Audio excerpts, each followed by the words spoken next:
再来看一下淘汰赛的晋级图，到了我们今天第一场比赛，T速对阵朱雀，第二场的话就是 GR 对阵 M2C 了。是的啊，目前的4强队伍已经确定了，就看今天谁能够进入到明天的总决赛争夺环节了。对的，可以看到我们现在4支4强的队伍嘛，对吧？都已经准备好要进行今天的比赛了。没错，觉得这个是 T 速他们的一个意料之内的内容啊，比赛内容。不主动拿弓箭手确实有点怕艾维，对吧？但是的话呢，我可以补上一个当今版本也很强势的一手古董人。人为想修的密码机封住，你不修它封住那台机子，那意味着你可能要跑更长的一个时间去找另一台机子。对的，主要是这样选的话，求生者前期可能调动的一个距离也会更远一点。对，好，进入比赛画面。那这样的话呢，中场的守墓人就没有办法太过于嚣张了啊。前面还是要看一看，然后对东玄来说攒一攒击球点。对，你看李宝这个时候中场2块板已经提前下来了，3块都下了。对。下好铺垫板，这样他就不太会成为监管首要的追击目标嘛。来看到神追已经在荡神区已经准备好了，东玄这个位置也是准备直接开追，毕竟中场密码机是可以已经封住了的嘛。对啊，但是他现在的话呢，李宝还是选择封着这台密码机啊，这样的话密码机进度会差一些。主要也是要去找其他密码机离得太远了。对，修着修着就直接回退了10%了，就跟没修一样。对，但你看他其实这个时间也是卡的比较不错的。对，而且这个密码机是一定能回退2次的。看一下这波神追的一个牵制啊，手里还是拿着半颗球啊，很稳。对，辅助当做一个弹射来用吧。对的，这拉远一点准备上坡，是直接废掉了。是的，而且在木捆这个位置，哪怕你闪现好了，也没太好开刀，但这里没有交啊。这点球够进板吗？有点极限。还有硬直，有个模型卡住了。虽然没有南瓜，但是有个柱子呀。是的，这边平地给到一刀，那闪现有点难躲了呀。而且主球这里在封住。对，看一下这个位置。不过主球空掉了，跳过去，能拖一拖。那这个地方感觉有机会逼闪，只要不被骗下来啊。但你看神追很老练，这位置感觉还是要把这个闪吃出来。是视角向下，这个短板一个蓄力刀，空刀抽不到，要不闪了吧。其实这波就是一开始神追是亏的，但后来东玄交的这个闪反而是东玄亏了。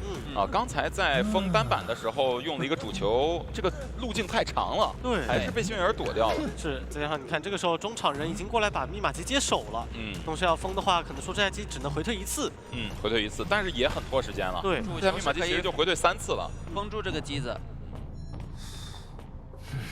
看一下。也是尽量卡一下以上的状态嘛。现在幸运儿已经没有道具了，所以说比较有限的26空间。对。骗一波，正常打一刀。是。这局你看他们密码机还是要把2楼留一下，2楼留下，然后大房也在抢，其实跟前天的对局是差不多的。对的，思路基本上没有什么太大的差别。对，只不过幸运儿牵制的点位有所不同。那这里的话还有稍微有点26，你看。还能溜出化险为夷溜出化险为夷一会儿。看这个板子破掉能不能规避，因为现在击球点不是很多。对，看一下这个颗球必须得中，不然的话要拖很久了。中了，那这样放到空地，但这样其实多活了15秒左右啊，感觉。而且这里还是离椅子比较远的地方，让中场密码机能够直接强开了。是的。那下面就是让木武士过来准备再套一个化险为夷。对。他们的策略还是不急开第5台啊。对。最关键的其实是猫猫现在这一台，然后猫猫那台亮了之后，大家可以发现密码机的分布就是比较远的了。而且李宝那台还在2楼，对于东玄来讲，可能说要上2楼，手里的一个击球点消耗会更多。对，正常给到一刀，然后相当于是一个逼迫提前救援了。对的。这边还想逼一段路易吗？得要去争一争了。梦露这边一直不交，对，主要是这边也能26一下。对。主要是没进入攻击范围嘛。对，那边守墓人直接去找莫师补状态，很稳。没错，被主球收到了，没办法。这样应该就要击倒淘汰。对，另一边就是不着急去起最后一台，而是选择什么？选择先补状态是很聪明的运营打法。但这里东玄的话也知道，给你们补好的话，我后面没办法续节奏，是的，所以一定要过来打断你们一波。反正这里神追短时间以内也是自愈不起来的。是的。猫猫这个位置好像有点赶不及了。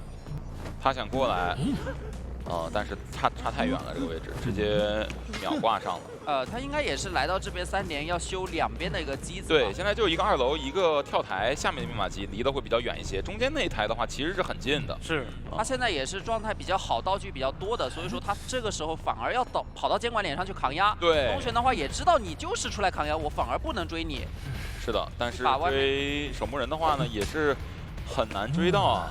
不过能消耗道具嘛。对。相对来说，守墓人的道具好消耗点。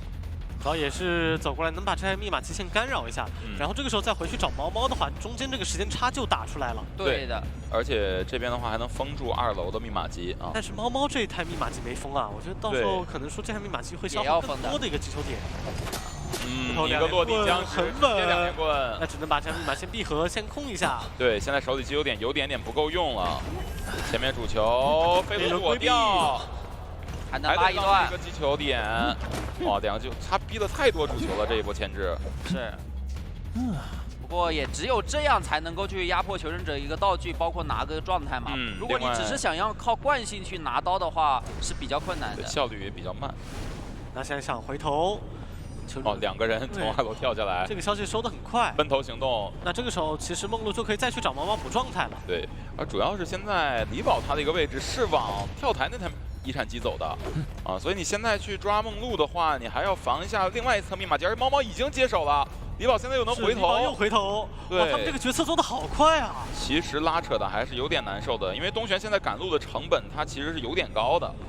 不过前面连击的时候也有一些路径是比较适合自己来回拉扯的。主要是这波东玄得去打击岛了，再不打击岛，手里击球点不够用了。对，但是你看猫猫一直在往没有密码机的地方去带。打一下，哎呀，没有打到旁边这棵树上啊，有耐受力啊，没错。击倒先不管，但是这边两台密码机都在修了。东玄我觉得没办法回头了，因为这个时候手里击球点不太够，他只能打这波上野。想蹭一个惯性，然后往远挂一点。对，牵人会多一点加速。对，不过密码机应该是要够了。2楼的领域也消失了，是把人挂到中场，这个时候想去拖一拖自己的一个接球点，并且把求生者这样的一个半场尽可能拉过来。对，就是不让他们贴门很快。对，给了震慑，救下来。没关系，机子已经压好了。对，是的，但有闪现，看这波闪现，这波博弈。猫猫手里还有2棍的一个机会，主球能抓到吗？再拉一条，打到，且直哥打出来了。那坏了呀，手里击球点没盖到，这都有了。逼图闪现，对。但击球点不够，击球点差太多了这波。是的，但是门也是刚贴到啊。有自愈的话，还是必须得挂。应该是来不太及，毕竟守墓人还有铲子，而木偶师是能顶住挽留的。没错。是的。那这样的话，应该来不及到对侧的门了。手里这把击球点真的一直是处于匮乏状态，求生者的控制真的太好了。对 ，T 太会打这个台球了。对，台球形成一个公式了。对。台球毕竟他要去衔接节奏，一定界势对于蜡像师来讲，有界势我就不用去考虑存在感的问题了。哇，我觉得还是 T 这边这个监管者 BP 做的很好，是不着急进入追击节奏，而蜡像师的话，越早进入追击节奏越舒服呀。对，追击完了之后还可以去封密码机。对，这个位置的话也能把大房锁一锁，可能机械师这个走位就不会优先去往大房了。是他得出来去。来进入对局，看一下这个位置直接往庄走，这样的话能压迫求生者全体都动起来。哦，这里是想远程封一下机子吗？这个位置直接来找3岁。那3岁这个地方还算有高墙，能稍微绕个2圈，但是进追击节奏其实还是进的蛮快的。对的，是的。毕竟他不能拉点，因为他再往大房拉的话，其实可能会威胁到机械的一个破译。对，他这里第一刀很快，而且你看外密码机求生者前期要拉扯的时间太长了，所以密码机根本都没怎么修。是的。是。哎，这里是进行了一个反绕。看一下这个位置感觉上蜡也要上非常多了，已经上一半了。有3层猴，这猴还不太好交，关键是这个位置交的话，可能说到时候还会直接倒了，直接倒了。哦，你这个节奏就很难想象这一局会是一个平下。是，而且这个位置挂中场，到时候御灵密码机也修不了。对，他得先走。密码机加起来才1台的。对，这没办法，就是阵容上克制的你太死了，没办法。对，再加上求生者前期这个悬点也是被佩佩堵到了，求生者这边的一个拉点要拉得很远。你知道最恐怖的是什么吗？就不用堵，追谁都行，都追谁都行。我上来就是追谁都行，只要不惹野人，是吧？甚至后面野人的话，其实还有点被拉下是克制。是后面2阶以后啊，这波的话应该是要打算压满了。对的。 佩佩这边也不着急啊，第一波节奏拿得太快了，而且手里移形还在呢。对他交一个蜡块试探一下位置，对，直接上竹，但是刚刚过半暴露在视野当中。对，野人这边过来，其实对于佩佩来讲也不着急，我就慢慢拿蜡，然后慢慢外围拿刀，这样的话存在感也拿得多，多拿点存在感。他是可以接受多拿存在感的，毕竟这局携带的是个底牌。是。对，这一局朱雀他的一个策略已经是保平了，已经准备保平了。但感觉这样打的话是有压力的，一刀。给到一刀啊，72。那这样的话应该没有什么双倒的风险。就把周术士卖了，周术士自己还有3岁的隔墙垫一下，哇，直接交一个大猴，拉开距离，走到一个荡神区，看能不能避移形啊！啊，要是能避移形的话，这一局节奏会舒服很多。对于朱雀来讲，一旦移形逼了以后，其实佩佩就比较难续节奏。对，那佩佩尽量也是省这个移形嘛，尽量再省。主要是这个位置感觉也倒了，太空旷了。还能跳一波荡神，但是跳过去肯定会被电封住的。哦，飞轮打掉了，漂亮。 打得真的非常不错，佩佩这边好想省这个移形，去2手节奏。那是给3岁操作出来一波，是的。后面的话实在是操作空间比较有限了，比较有限，隔墙没办法了。对，但是同样的，你看机械师的一个作用就出来了，一下子很快能够补充状态，并且是把这个密码机修亮了4台。是的，挂飞的话基本上就亮4台了，是最后1台了。那就跟上一局比较相像嘛。我牺牲一个队友。 换来最后1台的拉扯，对，而且密码机其实还是比较分散的，还是26啊，6的很好，26的很好。对，那一波飞轮消蜡至少多撑了20多秒。是的，是的，飞轮消蜡过荡绳，关键。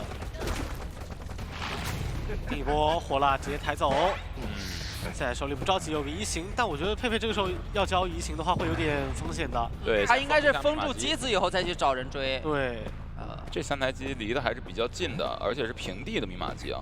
对，这局主要是2楼这边也没有密码机，而且剩下的密码机是紧邻着这个高低差在的，所以说还是比较难去快速追击，然后击倒。对，就朱雀这边的话，也是尽量在利用这张地图为数不多的地形去溜一下蜡像了。而且你看，听者已经开始打拉扯了，外围野人摸出来一个护腕，然后绝妙天摸出来一瓶香水，道具其实补充的很快。对，这边高低差的话，整的佩佩也挺难受的，而且一直绕这种比较大的建筑。 这波的话，感觉平局的面是有一些的。对的，短板的话就有机会去快速击倒这个医生。给到一刀，而且这蜡还是比较健康的，48没有说太多但医生其实他乐意吃刀啊，对，他就怕你打一刀，这个位置要掉蜡了。对，还好最后补上了，但是他密码机也快压好了。只能队友过来救。但是这波火蜡，我觉得其实可以准备亮了，火蜡一吃。飞一轮，然后直接亮吗？直接亮了，得亮了。对，毕竟开了火蜡嘛，这里还有一个加速可以多绕2圈。73，对，是一个还不错、很安全的一个蜡油。哎，这个蜡油高炮没丢过去，但是还是能击倒。蜡也不够了。附近的话有椅子，但是敢不敢直接传啊？手里有底牌，会切吗？开轮战控场能力还是很强的。要切吗？应该是暂时不会切。考虑保平了，但哎，传送落地。 护腕直接传走，野人是完全来得及救人的。对的，这样回防的话呢，至少先保证一个平局，不能说我拦这个人，门口这个人还被他走了，那就有可能面临一个3跑。没错，看一下佩佩已经赶回去了，这个位置救下来，一人一边。应该还是能走一个的，他们2个啊。对，2个人第一时间也是分开嘛。是的。然后阿远这里也是尽量往角落带，去让野人能够有一个安全的身距走另一边的门。对的，这样看一下的话，再砸一个板，那基本上是没有什么悬念了啊。对的，状态也拉起来了啊，倒角落，技能也没有了。另外一侧玉林是可以安全走门的。对。那这样的话应该是保住了一个平局。 对，这一局的话，其实对于佩佩来讲还是有一点亏的，因为前期节奏太好了，但是中间的话呢，3岁这边26溜起来了，把4台机都溜亮了。是，再加上阿远，你看他这一波26可以说是非常成功了。对，砸了好几个头。对，包括野人最后开门战的一个非常强的一个控场能力。对，很精髓就卡中场了。哎，老白。 他的4大天王肯定还是最优先级的，尤其是4大天王里面的3个，是吧？歌剧、跛脚羊、喧嚣是最优先级的，其次才轮到抬头手。其实说到防歌剧的话，可能也是考虑到这个 BP 嘛，这样就目标比较明确，可能是冲着这个杂技去了。对，但杂技的话算是非常能溜的了，而且又在抢木这个点，他到时候一颗球扣窗户，对于歌剧人来讲，可能说要绕的路比较远。对。就这局看一下佩佩这个方向是要去小木压一下杂技，还是追杂技。走，对。那阿远这里也是有弹射的，所以木屋应该至少能够玩个1、2圈。是。无限留个影子，到时候有个回速的可能性。这里不太直接能交转走了，因为有弹射嘛。对。这里直接回速，可能这个回速就废了。这个地方短板给到博弈机会。看一下佩佩这边还是很紧，而且这个板子是留在影子是留在板子中间，哪怕下了也可以回速来回穿梭的。我觉得阿远可以多玩几圈木屋啊，我觉得就是这样直接出来，手里捏着球就好了。对，把地形优势全部都浪费掉了。对，不过双11这里也是他比较好运用的一个点位嘛。就看一下。第一刀吃太快了，对，这是个问题。手里刀也没怎么消耗过。对，闪现好了，可能就击倒了。对，看一下这个位置，让球来拉距离。回速过来，白球的话不影响他这个感度啊。对，那张涛可能说，有闪，交闪，对，直接击倒。哇，这个牵制我觉得还是稍微的让我有点没想到的。因为我觉得在木屋的杂技已经这几个人里边比较无敌的了。对，就是16的话，道具交的比较少嘛。对，节约比较。那这样的话就是得队友给到26空间才能把这个道具最大化利用了。如果26也没溜起来的话，那可能道具容易烂手里。是的。看一下这一波，圈着选择让2个人一起过来救，3岁手里有把枪。上来操作，而且还有手电筒，这是一套连招组合拳。对，但这样的话，其实监管可以考虑换抓的。就你这波救人，至少自己要受伤嘛，而且这个位置不太有空旷的地方给他倒车。对，正常给刀。好，那这样的话，应该组合技要来了，先照晕一波，然后再开枪，再开枪，再照晕一波，只能换抓了，只能换抓了，距离太远了。尤其是接下来的话，进入到一个割据很难去打的一个地形了。对，那这样的话就变成什么？3岁上移以后，这才成为1挂。对，这才成为1挂。后面杂技就是只要消失就行了。对，找不到了。飞轮还能进板。对了。对，隐约断掉了，这波3岁有机会能牵制。天哪，3队这基本功，这个距离还放出去了，甚至手电筒还有机会用一下吗？对，有机会看一下这波板窗博弈，这个有一个反弹，3岁还在秀，前面这个位置起来没办法了。那等于是163台了，你可以理解为。是的。另一边已经状态补起来，哎，发生什么？发生了就是2分半1挂的事实。这一波置换做的还是非常棒的。对，2个化险为夷都还在外面，只要能成功套上的话，这把密码机是稳够的。现在急的反而是佩佩，佩佩也已经把底牌提前交过了。是。对当然密码机够的话，这局也是比较难打啊，因为毕竟也没有光反照，星儿这边。是的，就看能不能用手电筒再2溜一下。还比较难。地形来说不太支撑，但刚刚他是有飞轮能2溜起来嘛？对。这一波的话就要倒出去了，我觉得。靠这个化险为夷，毕竟木屋也是遗产嘛。是。木屋到时候得要给佣兵去修啊。面交由互换。没办法，就正常倒了。这个方向应该是尽量往海侧去倒。我这边的话呢，会有一个海边的3连击啊。对。这里就是正常倒在海景房的位置。但感觉这块板拍下来能挂回木屋里面去啊。木寨机还是不好修。是，那这样的话木屋修不了，就始终差一台整，可能密码机就不太够了。没错，有地下室，而且还有地下室，直接挂地下室了。你看这个时候，其实气象已经在上面看着了。对，可能想过来秒救了。对。直接救下来这一波，然后一个往上走，一个在下面等。哎，一个强风拍定住，但还是活不了。对，距离不太够。这一波的话。可能觉得湖景村地下室比较难救吧，所以先套个化险为夷出来。主要是刚刚倒的一个位置确实比较尴尬。你看脚没找到，这一波佩佩出大输了。回速还找不到吗？该不至于，再往前排能排到。但是这个人这很难找啊，没脚印了，有点着急。不知道该往哪个方向走，现在对于佩佩来讲好难受，有点晕。主要是有庄园老友这个加速太强了，就翻个窗人没了。对啊，再加上窗弹，一下就走掉，感觉要起来了，幸运儿都。是，而且已经有人过来卡尔明了，是的，卡住另一边。已经在给外围半状态的人调状态了。哇，飞的没回光返照的，你告诉我他火了，而且还找不到了，还在找。庄园直接消失了。只要不海边呢？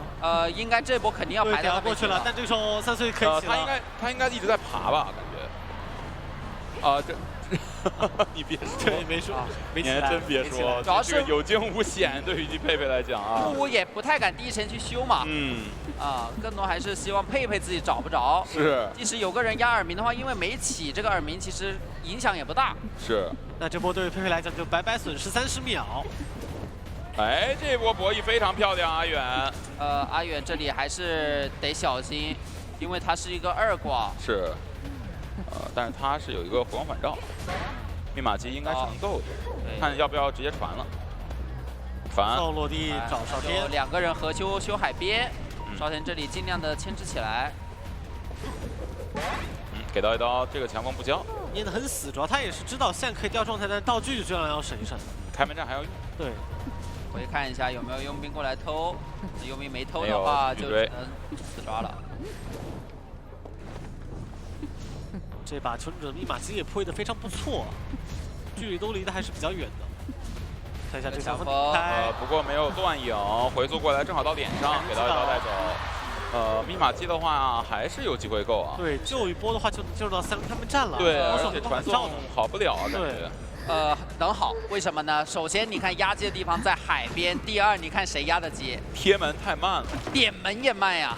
哇，感觉确实没办法，海边3连，你除非压木屋啊，不压木屋的话离门太远了。所以佩佩要不就点小门算了，完全能接受。小门了，对，救完人拉走，对，得拉走，对，拉走点小门嘛。有回光返照其实可以拉走。对，但是我就可以管小门嘛。对，佩佩应该会先把你这个小门守住。对，压好了。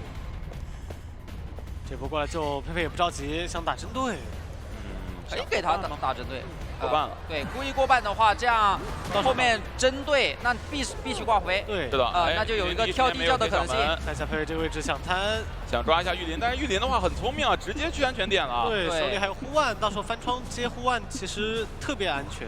是的。他知道大门那边很慢啊，所以过来有充足的时间去追佣兵。这个护腕弹出来，这里的板子已经用过了，应该要倒了。但门还没有贴到，而且就算贴到也是个阿远。直接传落地。那这波还是防守到了，下一个回速回来。对，那这样的话传送交过。看一下少天有没有点小门。少天还真去了，但是佩佩这边有点深这个位置。对，距离耳鸣没听到。要去双 C 的话又要花费时间，感觉这局对于佩佩来讲又有点难受了。大门这个时候就可以点了，因为传送已经交了嘛。我在想，现在他应该是直接准备抓少天了，这个佣兵可能要自愈了一会儿。是少天这里是挂飞的，还有地窖，看能不能多撑一下。那得撑一个佣兵自愈走大门。对，但这边没板着，没板10秒钟，要飞上小船，只能这样拖，不然他距离不够。回速就不过去了，直接下去了。佣兵已经起来往门口走了，但这边实在是倒了6了呀，时间不太够了。对，但有地窖的话，那佩佩也只能挂人，那意味着这一局是个稳平，保平了。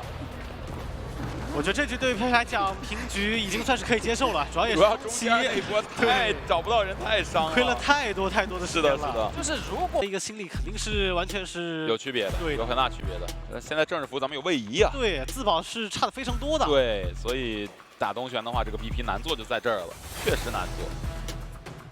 感觉让咱们联赛的教练门画想为夷了，那就看一下杂技会不会放弃掉回光返照去带一个双弹加画响为夷了。对，如果只有2个画响为夷，这一局又被推一个的话，那这一局如果能够快速把这个气象击倒，因为气象是没有办法。OK， 但这个选点的话，应该还是冲着气象去。感觉直接单挑了。对，那就看一下大船的地形，毕竟有高低差嘛，层云怎么样释放就很关键了。是的。第一波身距拉近还是比较快的。哎，直接去船尾。对，梦露这个位置想直接去靠道具拉开距离。飞下去。但这个位置的话呢，会不会再准备飞上来啊？下一波？完全有可能。对，这样绕一圈逼迫踩板。但是飞上去的话，他毕竟进大船也没有什么交互点，我觉得就在这边先用强风牵制吧。对，而且这个角度也不算特别好了啊。一个强风顶一波。但这个位置的话，感觉什么也没干啊。是，距离其实并没有拉开特别远。直接翻了。那这刀应该是有了。哎，但是这边能不能画出来一个强风？也没想着画，在绕这个远离隐喻的地方。对，就想着这样拖一刀了。对。然后进大船，再接着去。这样的话就有云了。对。然后哎，看一下这个位置。哎，这边断影了。对，那这样的话就给到梦露有距离，直接吹下去了。看一下飞轮，很漂亮，直接飞到海边去，对，交直接开始飞。哇，这一波梦露，而且跳下去了，他没飞回来，只能回速。哇，那这一波的话又多拖了很久啊。是。哇，这刀没打到。那这样的话还能到一个离椅子更远的一个位置，超远的一个位置啊！这波前置算是燃尽了吧？真的燃尽了。道具释放的非常合理，主要是那一波飞轮预判了闪现以后，是让监管非常难受的。对，然后东玄这在上船之前断了影月，从导致说声距亏了很多，这个闪现又被预判到了。对，那是哎，不过拦到佣兵了，这个户外感觉太够拦的不是很好。对，不过再交一个户外还是能够保证不双倒的。是，是的，正常把人救下来，而且26也有声距。大船这个位置没道具还是比较难牵制的，应该就是倒到最海边去吧，然后让监管者挂的也久一些。是，对低速球来讲，下一波其实可以考虑要不要不救了，开个2阶，想汇合要一瓶酒。对，这就是比较常规打法。是，佣兵的护腕啊，你可以理解为一个护腕就是半条命。他第一波救人交了2次护腕，其实对于他后面来说道具就比较有限了，可能要找机会去打拉扯的时候补道具。是，还能干扰到神坠的机子，这是应该补的佣兵的第一台。给到一刀，但是喝了自己的第2瓶酒。对，佣兵的话绕了个大后，东玄可能还没发现。这波李宝位置很神秘，但是东玄第一时间还是看着这个方向的。是。内侧施刀，这样才能往外侧转。对，想打正射吗？还是说针对？老托这个淘汰进度条很极限了，正常就是来针对打到。后面的小房子没有板的，选择先挂啊。对，那佣兵在拉远，准备去打最后一台拉扯。大船还有角落各升了1台机。对，我觉得东玄不着急。还有台是木屋。是李宝手里刚弹了2个护腕救下第一波人的，所以现在手里护腕道具一定不算特别多。是，要来压一下。在不留3连这一块 ，TE 确实是教科书级别的队伍。是，他们就是宁愿补机子也不先修先机，就是为了什么？为了去打最后1台机的拉扯，而不是剩2台机子。即使2台机子很多，万一被监管控住，可能你控住1台等于那台白修。对。不过这一局的话，你把密码机位置离得太远，也不一定是好事，说实话。容易被监管者打一个疲于奔命。对，求生者的话，他毕竟去哪也得是腿着走嘛。这里应该是不会挂，直接传的，就是看传角落还是木屋了。是在看没有人修，木屋在修，着急。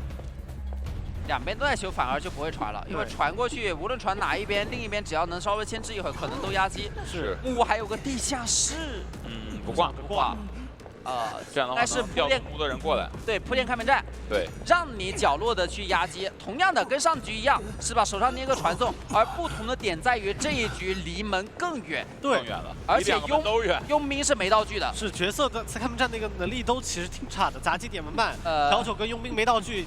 到时候不一定能牵制起来，是就跟上局特别相像。这里一个抽刀，但是能正常把人救下来，应该比较难拦下来。但不着急，这样给佣兵一刀就行。点亮密码机进入3人开门战，李宝手里没道具，左右手都能追，东玄可以不着急的。哎，不过卡脚了，是啊，回速也是交过了，这波也是难受啊，亏了很远的距离啊。是，对。调酒师可以安心的去点大门了，然后杂技再控一下场。对，转进了小屋，这个位置就很难去追击了。是的，要花的时间很长。小屋的资源都还在啊，翻进去，然后这个板子只能正常踩，踩了之后再去窗区这边翻，或者还要再翻一个窗。那里面门已经一半。哇！哎呦，这里好在我这边击倒看要不要。击倒还得挂呀，不挂也行，传吧。传了有追面，挂了。但是对于东玄来说，还是老战术，朱雀就是要拖到后面。对，那里面的话门就已经点开了。没错，最终还是保住这个平局。对于 TE 的求生者来说，也算是缓了一口气啊。这个局面说实话，大概率大不了早点逼完枪以后，毕竟其实鹿头的一个抗性在所有监管里面算是比较数1数2的了。当然也要看一下这个阵容啊，化险为夷带走这个位置一般好像是在起点抓的会比较多一点啊。对，点的这边的话倒比较少见。起点一般是空军嘛，但这里的话是空军也好。来看一下东玄选择还是往鬼屋走，前期逼掉一杆信号枪是非常舒服的。啊，那这里也把鬼屋的重要的一个入口对，入口出口给它封一封。到鬼板方向6，这边高墙会比较多一些啊，前面追击压力还是有的。一级的板区也可以多频繁的使用这个陷阱嘛，对的，把你架死。是的，一直在卡狩猎本能，身距拉的还是比较近的。2块板子破掉，感觉走位能逼道具了。对，这样的话，交枪了，看一下枪直接交没问题。但前面的话，因为你没有逼出技能嘛，是前面还是要有可能吃勾一刀的啊。对，勾先拉近距离，再另一个勾压迫。对，这边低矮板区比较多一点。放夹子，这把车也不太能做，毕竟的话，你这个节点其实后面移形也能跑。给到一刀，现在的话是闪现啊，不过带的是闪现。对，带的闪现，但是对求生者视角里他肯定要防移形的。那这里有闪现的话，那这个更是做不了了。对的，得要绕一圈，看看能不能去抓到什么机会点了吧。你看这波钩子好了，你看这钩，哇，一直压迫。这钩应该是很难躲的啊，就有一个飞轮。哎，他没勾到建筑物上。对，这个树有点瘦啊。是。那这里闪现应该要跟了，骗闪啊，飞轮骗出来了，那其实还好。这波的话，要是出刀被飞轮顶了，有可能进前面的板区的。是的。而且这里飞行家的话，他是没带化闪为夷，可能考虑省一个大遗产出来，是给队友一会儿去补一补。对，往2站方向挪一下椅子啊。甚至一会儿直接猫猫就不溜了，过来抢这台机子，然后李宝再去接飞行家机子，这样密码其实快的，最快的啊。当然，现在先让外围的第4台先多修一下。这个位置东水也想去以不变应万变了嘛。就是在这边甩钩给一个手椅压迫。这淘汰进度还是比较慢的呀。给钩被动打出来，正没办法，救下来。敖大师这个救人确实是谁来的都没招。对，很稳了。提前切底牌，接成传送。过来管一下猫猫，猫猫的话是导远，大遗产。想给大家勾到离椅子近一点的地方。躲一下这钩。那这边的话，离椅子好像比刚才近。对。这里是来补这个3站了，3站，然后把幻能师给解放出来，因为他是场上的第2个化险为夷。现在路头有点难受，东玄肯定会去那台机子封夹子，但是呢，他也特别怕救了人以后开始扛钩。是。看一下这波逃脱术，直接移到了狮子龙的位置。对，他是趁你这个挪椅子以后暂时救不了人，把这个夹子赶紧放了，再回来守打针对。但对东玄来讲，这个位置如果说钩没有打出效果来，可能说很难去打出手里节奏。钩，看一下这波博弈了，说博弈。哇，给到一刀正常救啊，想去打震慑。而要扛的话，其实这里神盾是没回光返照的。对。但又不得不扛，因为不扛的话，这空军可能还撑不住。看一下正常勾到了。飞轮能躲伤害。哇，那这样就起到了一个帮扛的效果。是，而且扛钩是路头非常难受的事情。是没有技能去帮助自己拿平地刀了。是的，最后一台也在加速。20投影。看一下来得及吗？只要这里能把飞轮拖出来，就有机会。勾到了，飞轮很极限，直交摁来。那这样只有。直接亮了呀！够了，对，亮了，可以直接开。看一下身距再度拉开，4秒钟的钩，有点难受。1秒钟，最后1秒钟没飞轮了，这时候只要勾到就要倒，而且有恐惧，还有翻盘点，有幽闭，击倒。这里挂的人还挺快的，对，这不敢点了，终点不敢点了，但起点不在这边半场，给压力的，起点也不敢点了，现在。偷袭到了神坠，直接传起点。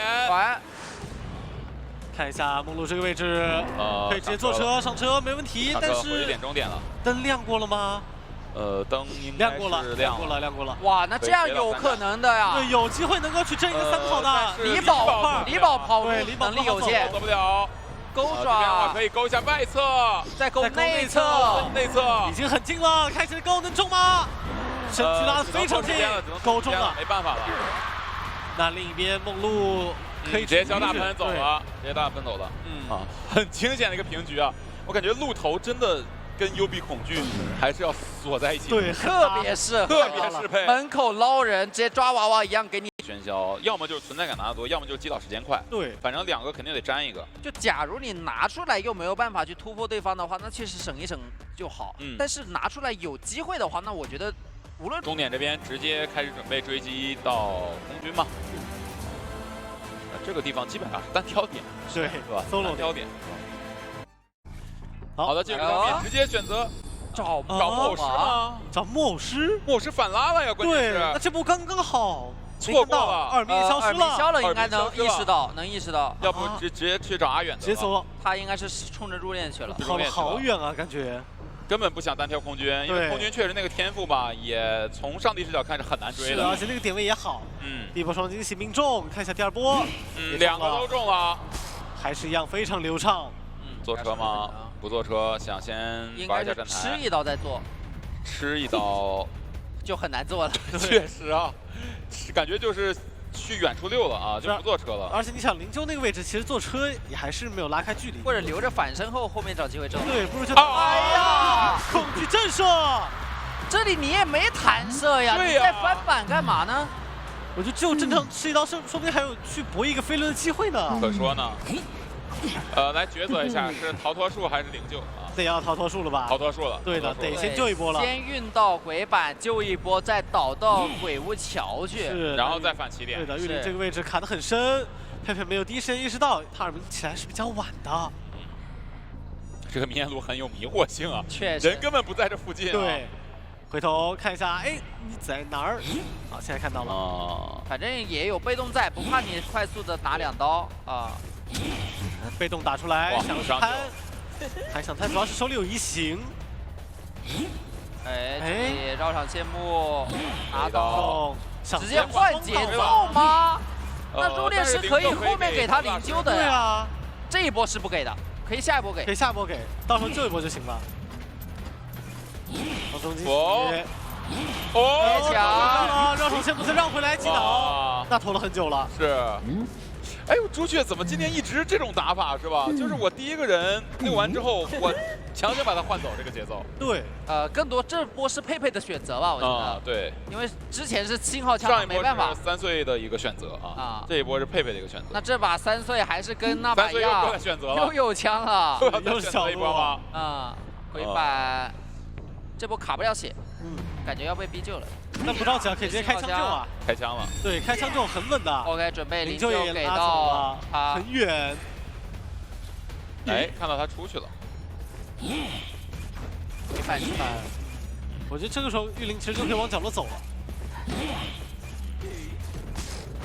挂上之后，那这个移形应该是能逼出来的。那其实逼监管一个移形，后面甚至还有一个灵柩用来入殓师自己用，其实还是可以接受的。对，看一下。不过状态有点差。是。入殓师最好不要被找到了，而且他已经是一个2挂了。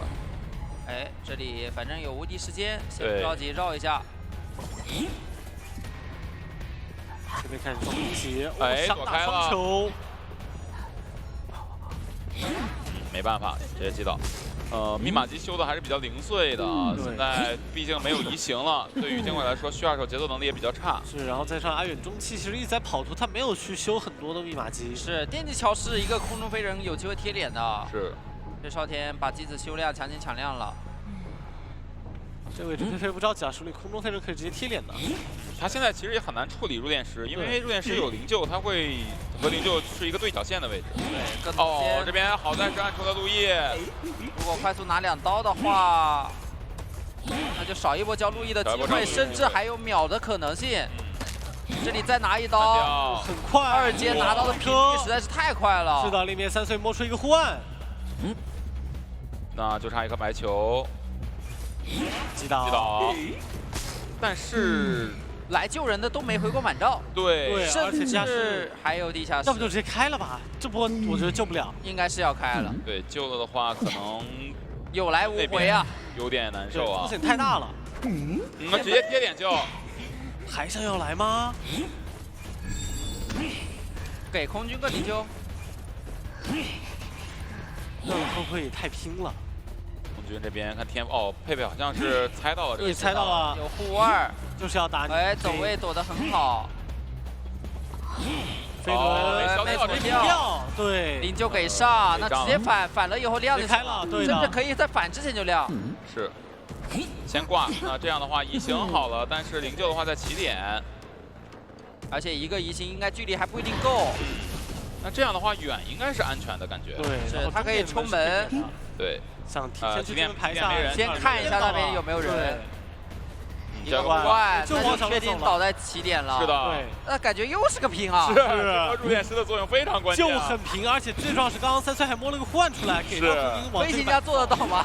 做不到，飞行家真做不到，入殓师做得到。就感觉这一把佩佩追击其实已经很努力很快了，但是就是被这个入殓师数次的反身玩弄于股掌之间，就是掉来掉去的，每一波移形都要被这样交掉。对的，那另一边2个求生者逃出庄园，又是一把平局。现在前3场对局率100%，要开始加速了。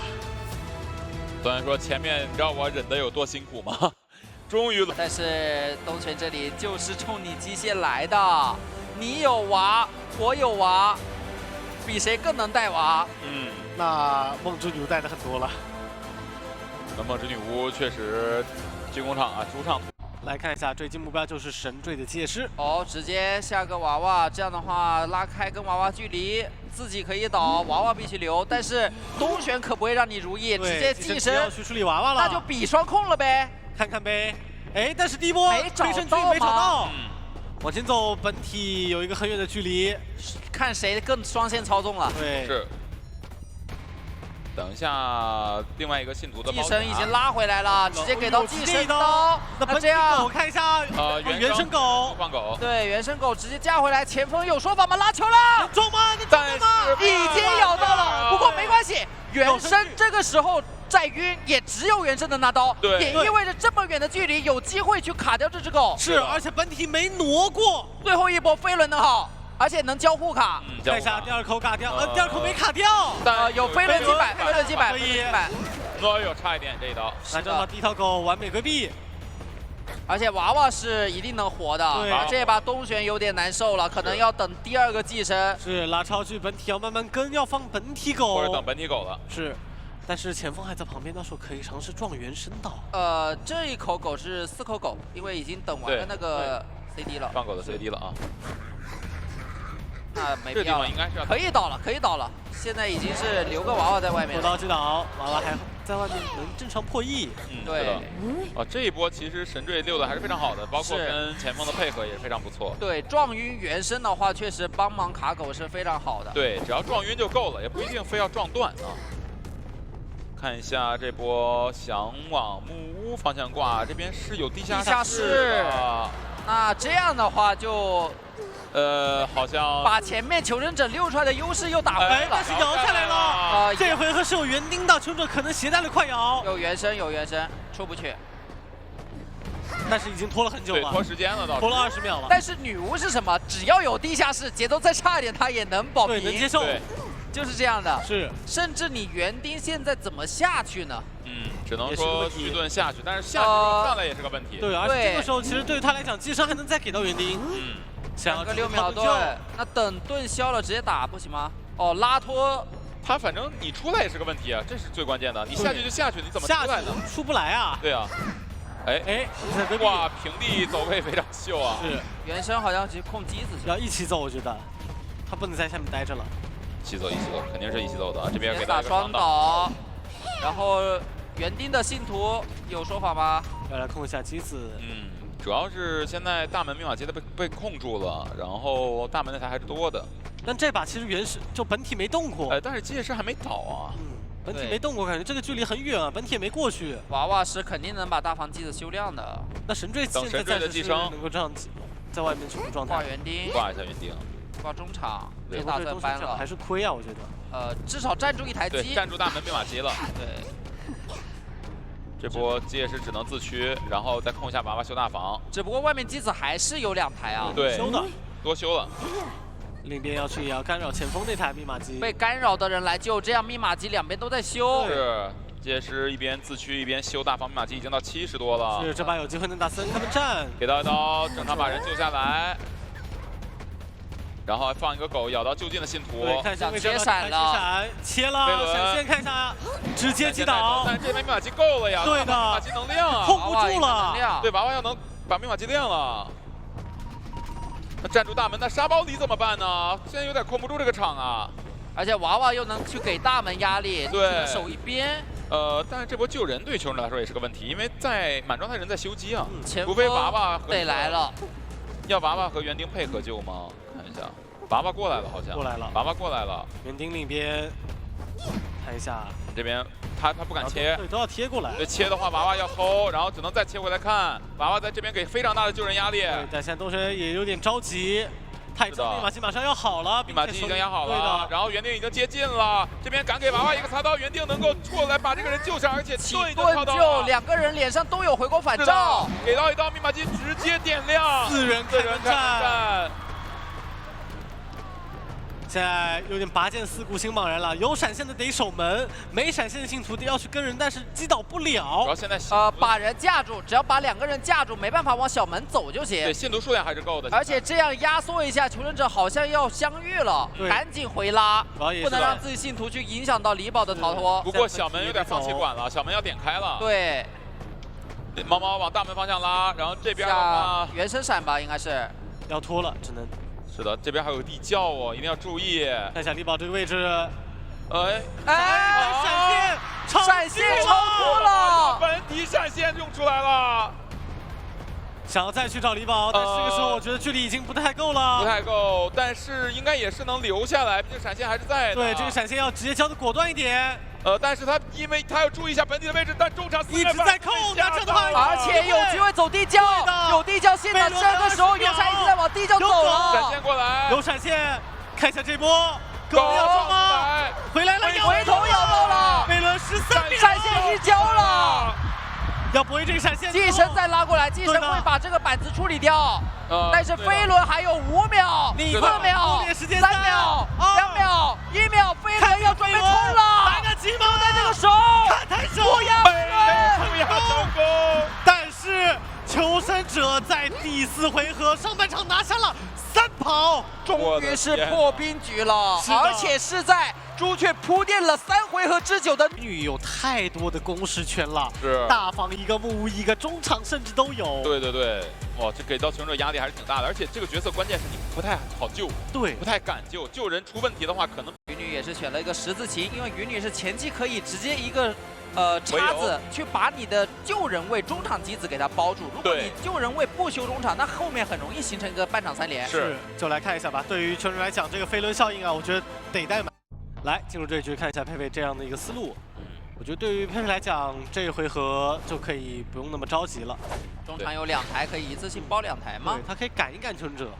但是玩具商的话，最好前期还是不要追啊，找一找走地比较好追的吧。感觉应该是要找3岁。3岁，但是3岁这边的话不在大门角落，对，大门也是锁住的嘛。回游状态，这个耳鸣排得很快的。对，然后3岁的话，因为已经到大房了，因为这台密码机锁住的啊。求生者的一个跑图是很有理解的，这里救人位直接跑到木无修，而且大房的反跑沙包把大房让出来给勘探员。没错。但是这样的话，其实求生者前期也亏了半台密码机了。等你收插再跳，这样的话第一波不开伞，后面看第2个插，如果确定追击的时候再决定去开伞。是，看一下这波直接包住了，架在里面，只能走出圈，但是这波70的水汽上的还是很多的。是，下一波可能说，绕到了。而且是高水汽拿刀，很危险，甚至这里可以稍微蹭一点。还好说本体没踩到，但踩到了，踩到了。那这里直接撞，有可能被直接灭。中场没有时间放跳板了，那这个位置就只能倒地了。你说这个飞轮怎么救？没带，主要还是没带，很难受。对。那这边因为玉林的话，前期被干扰，中期被干扰，现在就他的密码机比较少。再加上在脸上又不得不救，这台密码就要被封。现在对于朱雀他们来讲，这局很难争胜。对于朱雀求生者来说很难争胜，非常难，而且还要看玉林这波救援。是，他救得好的话，就是一个平局的感觉；救不好的话，甚至有可能要输。对的，要多。对他这波救援一定要至少把人要救下来，而且不能双倒。对，如果给到2流空间的话，玩具上倒是还有一个跳板，但是怎么样在鱼女的手里里面，应该是卡满救了。对，这个位置，对，又是水汽又是陷阱圈，实在是救不了。卡满就是一个稳健保平的策略。对，只能等这波水汽过了才行。对，卡满救的话，起码把密码机会多修一点，而且甚至是一会儿只要救下来，让勘探员去 OB， 还有一种保活的机会。对，但这样的话其实还是有风险的。看一下，看一下水汽60危险要了，双打有陷阱切，甚至double加，直接都加炸，守下了这波1子，还有地下室。那这样的话，朱雀求生就得考虑怎么走一个了。现在想要去争多跑没可能，想要争平局更是难上加难。看单元得贴吧，有化险为夷，不贴的话这一波出不去啊。可是地下室啊，鱼女地下室，2阶也开起来了，这个位置还想卡血救，看到脚印了，3岁这个位置想先太难了，收到了，对他不能再靠近了，有闪的，救不了，救不了得走只了。能往后撤。但是你一往后撤，佩佩敏锐的嗅到了，直接开始压迫你。看这波，神狙压得很近，另一边已经过去救了，但头插飞轮失误了。另一边即使救下来，那么佩佩也可以回防一个漂亮的大吸，但是佩佩回去手椅是完全没问题的，再来一个接。3岁可以非常手上有闪，他其实可以衔接节奏的。对的。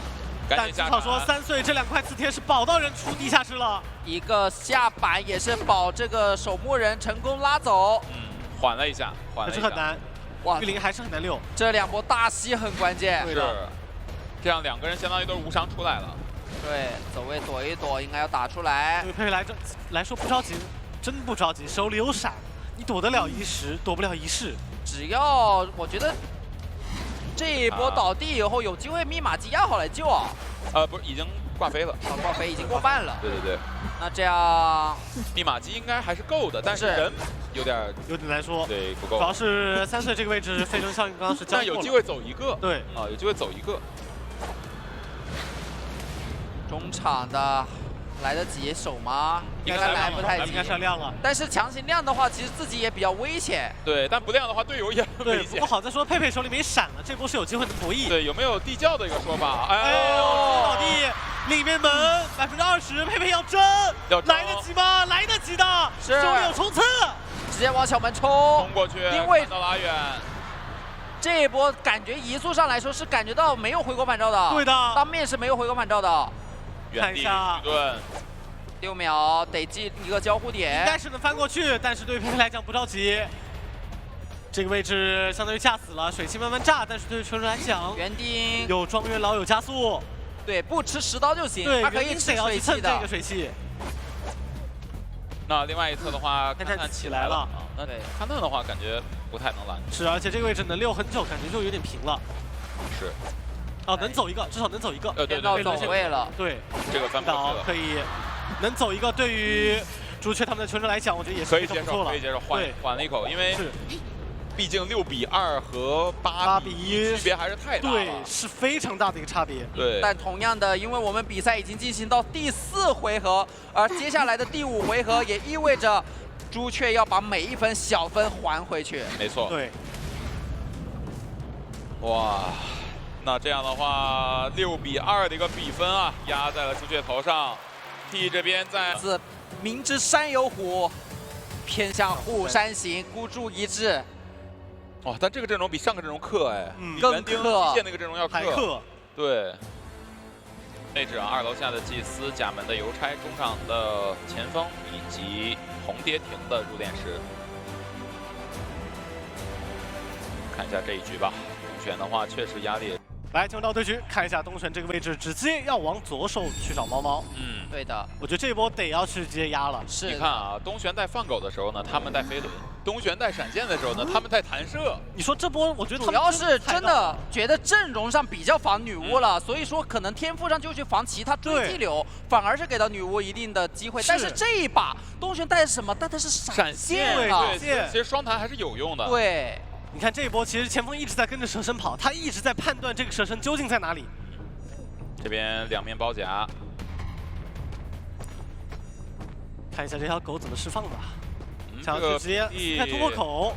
哦，咬到了，咬到，但是这个位置还是不太够，能进到前面的板区。切了一下本体，然后又回头，再回头的话是，但是这样也好，因为这样的话就是单性图博弈。是的，给了一个寄生。那这样的话，原生过来，闪现还有5秒钟，很快了。这个位置闪现装好了，再骗一下，骗一下飞轮，但正好相信猫猫一定知道，猜到了，哎，还在骗，没按出来吧？弹射拉出去，哎，这个闪现应该是没按出来，这个交互的没有必要骗了，感觉。那这个击倒节奏会稍微晚一点，前锋这里防到了，是的，撞开了。那这样还能拿到一刀，对于他来说，这把没带张狂能拿到一刀，也意味着多一个寄生的机会。可是手里没人能追了，追机会晚一点点，追节奏断了呀。对的，你要追前锋只能补寄生，但是要去外面找的话，外面一定会有祭司来辅助。他的想法应该是直接换节奏了，对，只能换前锋了。可是前锋手里有球啊，而且只有原生。只是。想的是什么？把前锋的球逼干，后面他就没有2-6空间。而且这里是哪里？地下室，前锋必须拉走。是的。看一下这波，直接拉球。直接拉球，这个球绝对不能省。往远端走。哇，好远啊！是，还省了一点点啊。而且你看密码机手里有飞轮，差不多了。对，密码机修的也很快。现在想换追前锋，这个地方搬运到地下室都有点困难啊。一个飞轮预判闪现，省下了闪现。是的，那后面前锋更没办法溜了。应该是 T 速这边可以考虑一下求稳的打法，酒精挂，对，酒精可以尝试救一波。机子的话倒是满足3台，还差1台整。对的，神队过来，他已经看到这边有点被拦到哎，是不着急祭司啊，手里有2个洞，他是可以直接打断的。这里有闪，看一下真不好救，我就点回头，直接闪，闪到了，另一边人有人补救，对的。但是东轩这边能发现吗？只要不被偷就行。接回去了，对的。入炼石救人，直接救，没打到，打了，没打到，这刀还没中。梦露有牵制空间，手里还有一点小球皮。没办法，但是给了寄生。对，到角落了。那这里灵柩应该能画上，给前锋再一个灵柩，再把它卖了，我走，直接反。对，直接反的话，这样的话场上还剩最后一台密码机，3名选手都可以直接开始。没给前锋补寄生啊，现在。是没给前锋补寄生，应该还是对，要等一等，可以的，可以的，来得及了，挂上。但是这样的话又拖了东轩10秒钟的时间。对的，而且另一边补状态补得非常迅速，这就是祭司的控场能力。是，原生也被拉到中场，其实离不了东轩本体太远。而一会儿反身以后有无敌时间，只要能进个板，我觉得还是有机会去逼技能的。祭司里面已经打好洞了，看一下这波无敌时间能进洞吗？想要保人，来得及吗？这边保到墓碑去，哪怕被淘汰了也能接受。对，因为密码机的话，基本上是远离墓碑之外的。这里想在外面弹刀放前锋活，李宝不怎么管吗？我觉得这波感觉还是很难受。对，等前锋的寄生过去。但是那边可以卡，另一边这条抽到了。是的，祭司一直在陪着跑。而且现在就只有前锋身上有圈啊，所以不用担心被驱掉。直接在摸，来得及吗？我觉得能摸起来，应该是能摸起来的。能摸起来的话，要出大事啊！摸起来了，前锋板状态了，过来一看，根本处理不了梦露，而且现在单有已经不够用了呀。对，现在梦露就站在墓地里面，给你打都没关系。是的，给一个寄生完全无所谓。但东玄现在想的是控住中场的密码机。对的，现在的密码机的话，独栋甲门中场这边有2台，所以说是有一个联机的。求生者状态非常好啊，中期的时候有一波祭司的调整状态。对，而且大洞也快好了。是。现在对于东轩来讲，节奏再次断层，你还得抓前锋，不抓前锋他去了以后还能继续补道具呢。但是本体过去了又来不及，现在对东轩来讲真的很难受。T 又来到了熟悉的运营环节，准备修2台，做好了多修1台的准备。是的，没错，这边入殓师反走，反走去 S 板，不想往中间的方向走。这个位置应该是强吃寄生了，强吃寄生了。踩板，还想省，必须省。寄生。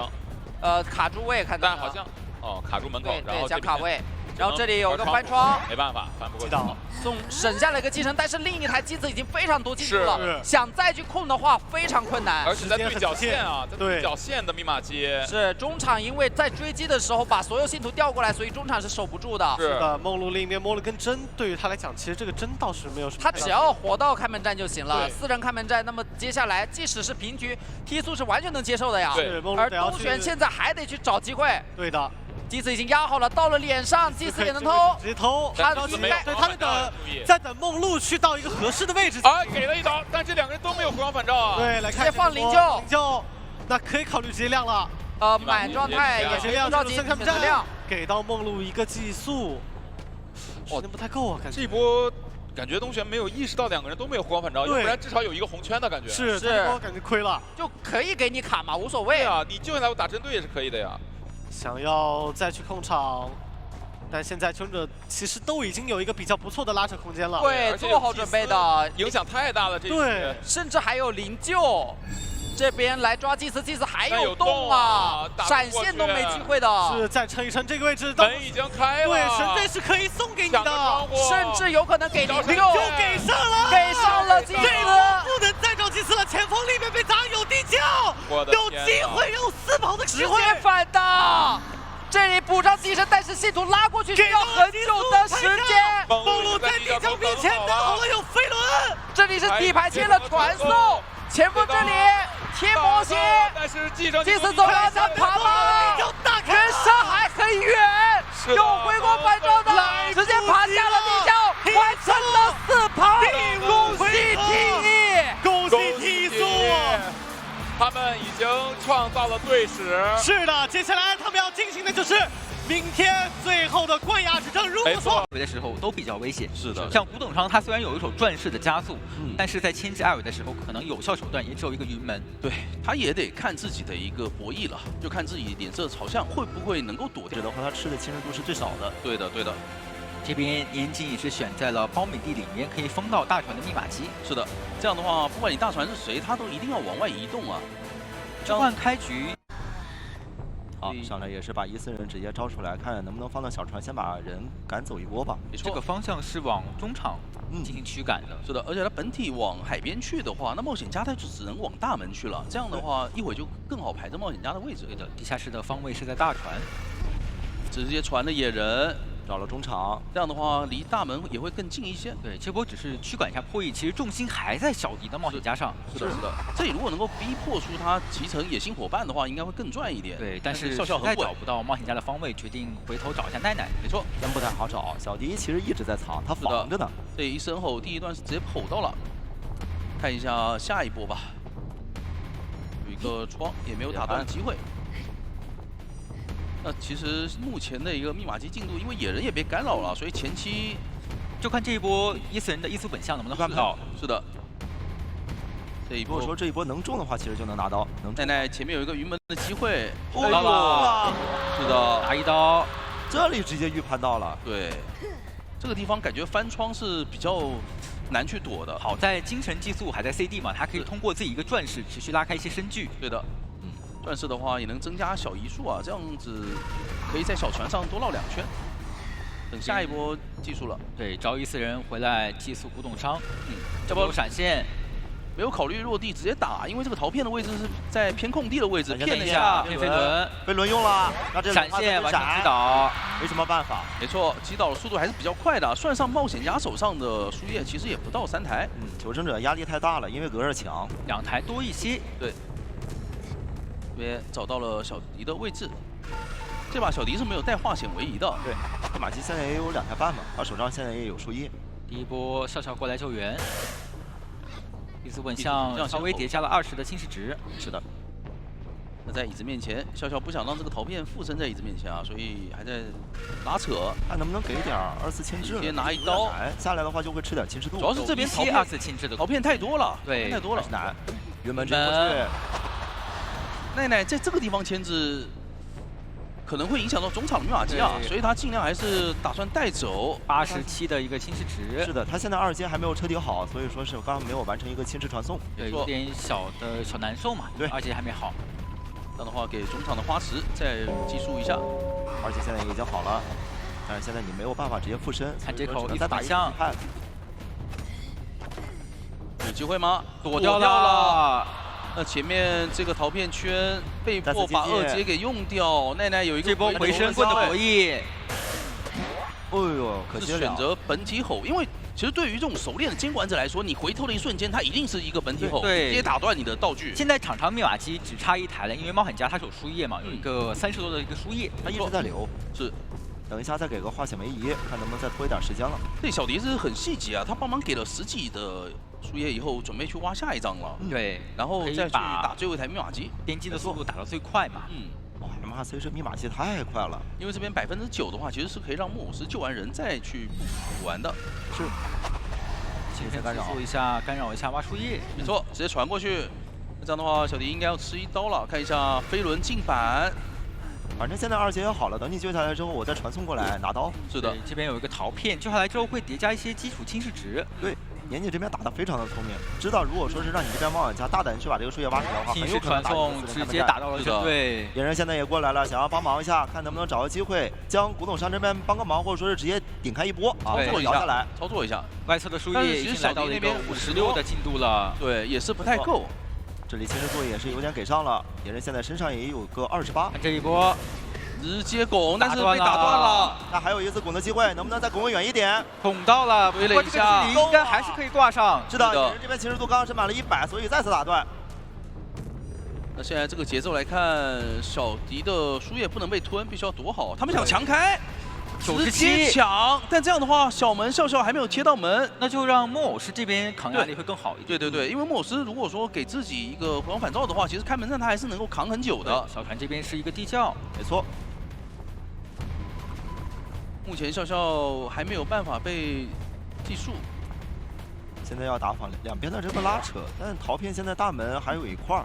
他们选择是重新开了一台，不打算让花池在密码机这边给压力了，这样实在是太危险了。因为你亮了，你即使亮了，监管者这边手上还有闪现，木偶师你可能撑不住后边的节奏，可能会被快速击倒。但这一波14人带小门，这波就很看花池的一个牵制了。如果他被逼的够快，状态一直掉的话，其实密码机是不够的，对，甚至还会有一波上瘾的机会。不过好在14人一直在控到小门嘛，所以这边就有一个本体的追击压力。没错。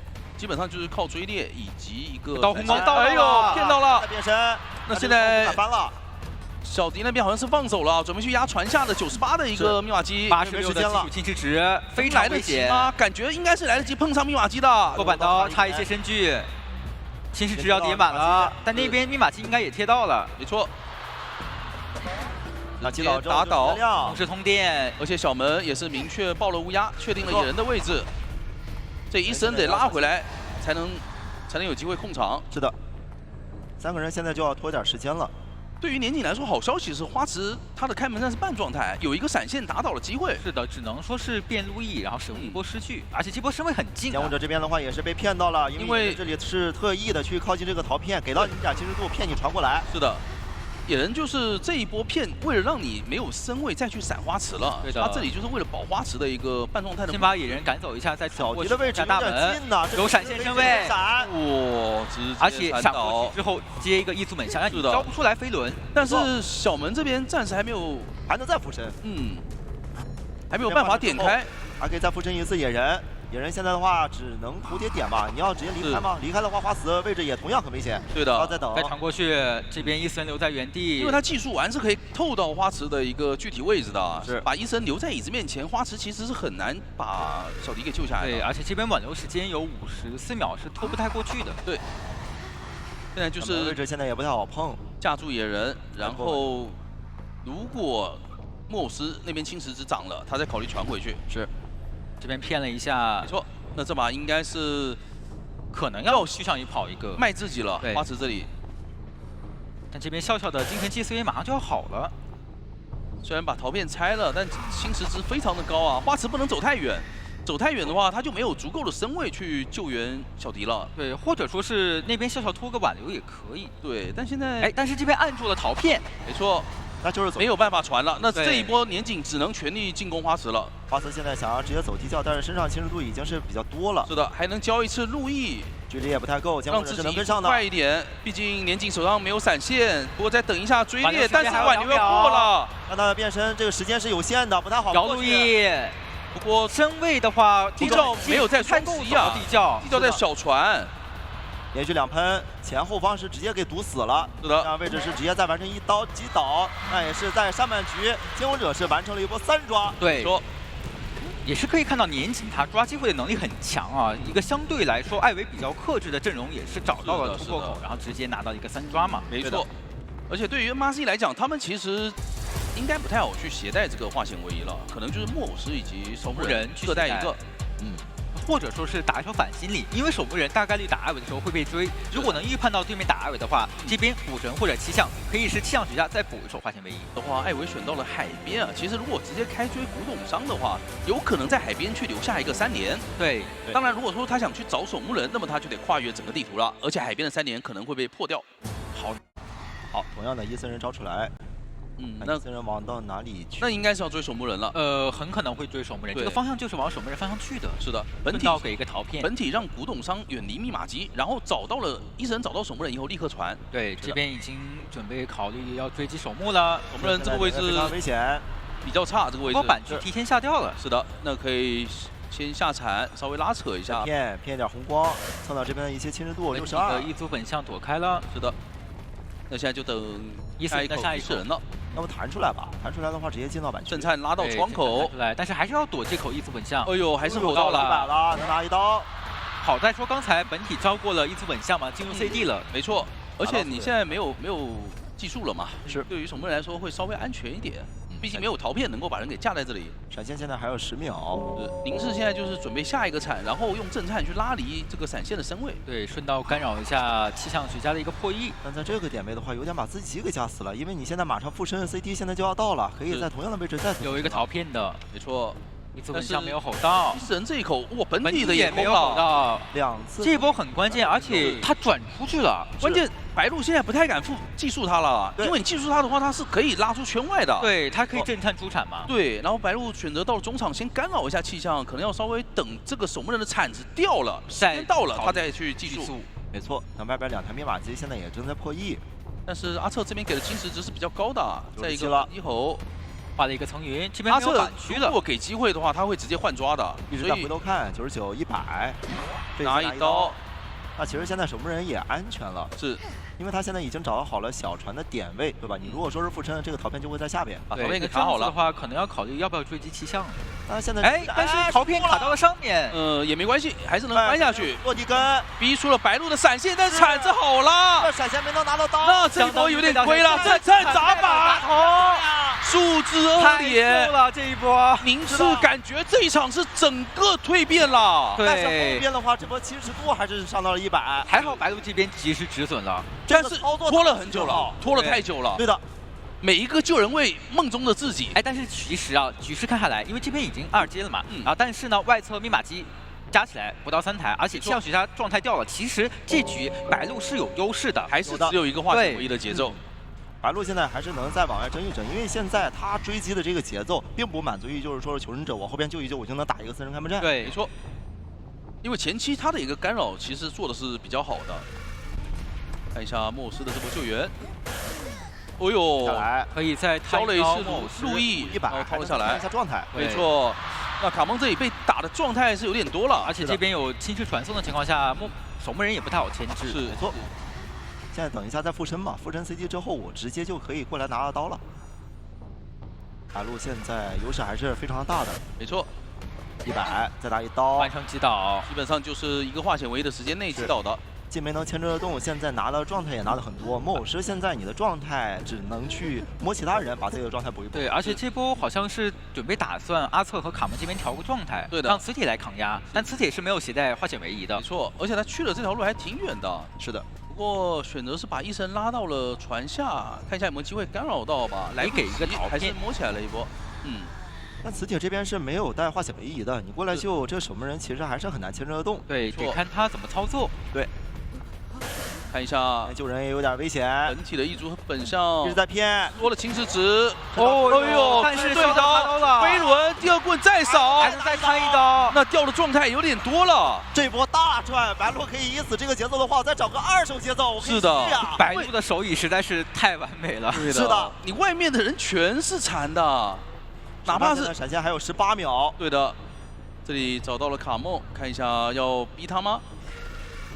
因为其实如果把侵蚀传送的，如果把莫斯的状态给打掉的话，开门战等于说少一个人可以在门口附近去卡着了。对，这里这变身也是在预判他交闪，闪现还有3秒钟，这样子走到前方可能就要被完成击倒了。对，这个闪现能不能吃出来吧？这边一神打断一下翻窗，然后交闪。想打断，打断以后下来闪现，没错。这个节奏衔接也是比较快的，是。而且磁铁这边它是一个半状态，它很难进行救援。对，不好救。他连破译都很难了。是的，但是他选择往椅子边上靠，有闪现，有闪这波压力非常大，你不好来啊！你飞轮刚刚现在也交了，只能阿策过来。阿策被迫要从大船上下来，这个人是要过半的，来而且这边我怎么觉得甚至可以直接闪现击倒。击倒了！哇，那边人刚到中场，阿策还没到，这边人都已经倒了。其实这里磁铁放在角落的话，可以考虑不挂，因为挂了的话，阿策那边应该会把卡蒙给卖掉的。起了自己的云，想要过来直接救人，但是这里先挂上椅子之后，能卡半吗？要救了，卡了半，直接掏了下来。那看一下这一波的一个手椅吧，有从边上绕过来。这样来回救援其实耽误了很多的时间，你大船人密码机他也破译不完。对，不过好在卡半了。对，这样的话把卡蒙给放到外面的话，其实他被精神技术他也没那么害怕，至少能交一次路易。对。气象现在也在找机会，不打算卡半，是想要直接卡满。这台密码器的进度也不是很多，是的，好像是40多，是60多那一台。阿路这边也是在等待机会，先附身一波。必须休息，稍微给点压力。是的，先拿一刀。但这样的话，闪现已经没了，传了过来，诗句烧掉了机会值，没错。有个小加速，待会儿变回来把打断了，本体翻下来了，挤下去了，手速手速有点太快了。那这样的话，卡蒙可以在上面再前置一波击倒，对，没错，而且是个地刀落地刀，对，还好及时止损了，而且还压到了大船的一台遗产啊，而且是个地下室，对，把人挂地下室。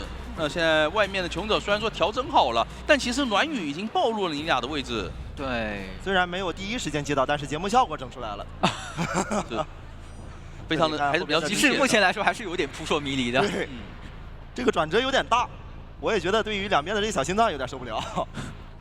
再找一下这边木木达策，气象已经没有什么道具了，好在3个求生者都是携带了和光返照的。没错。这样的话，古董商从船中间过来，这里白鹿也是提前压出来啊，让你的这个台进度好像慢一点。做不到啊。是的，来回控。那现在做不了了，只能说2个人去拉扯最后一台密码机了。对的。也挂飞，现在时间还有18秒。但白鹿闪现马上好了，求生者要扛的压力非常之大。反正就是这2台密码机嘛，我2台。一个本体，一个1死人互相控，对，是吧？我现在闪现就留着，我慢慢拿刀。你的道具总有用完的时候吧？你到时候拿什么东西来跟我斗？板子吗？那我板子我跟着一块踩。而且古董商现在道具也只剩这一点了嘛。是，牵制能力的话压力很大。没错，所以说现在求生者是非常危险的，很危险。争到是个4抓。哦，追猎，然后平地追一下，磁铁的位置。磁铁其实挺聪明，因为他一直围绕大落地刀机会。是的。落地刀，然后立刻传，闪现再开的侵蚀值。是1死人这里如果说能配合上，那就直接能完成击倒。没错，我这一口躲掉了阿策。对，而且那边磁铁已经在第一时间破译了，因为他的牵制点位非常好，可以第一时间接到大船的密码机。是的。阿策刚刚的视角，他也是贴着那个墙壁嘛，他的视角应该是往右边偏的，所以说那个1死人你落地的话，他没有办法偏了一个正下方。没错。所以白鹿他也需要去考虑这个开门战怎么打了。追击气象好，追击气象是最好的，但是他也是想要接一个回龙反照。这边也是第一时间往小门拉嘛，他确保2个门之间有点距离。对，等1死人到了大门附近，他再考虑出刀。古董商点门也有点痛苦啊。阿策选择把自己身上侵蚀值给先清掉一波，然后把这个陶片也拆掉。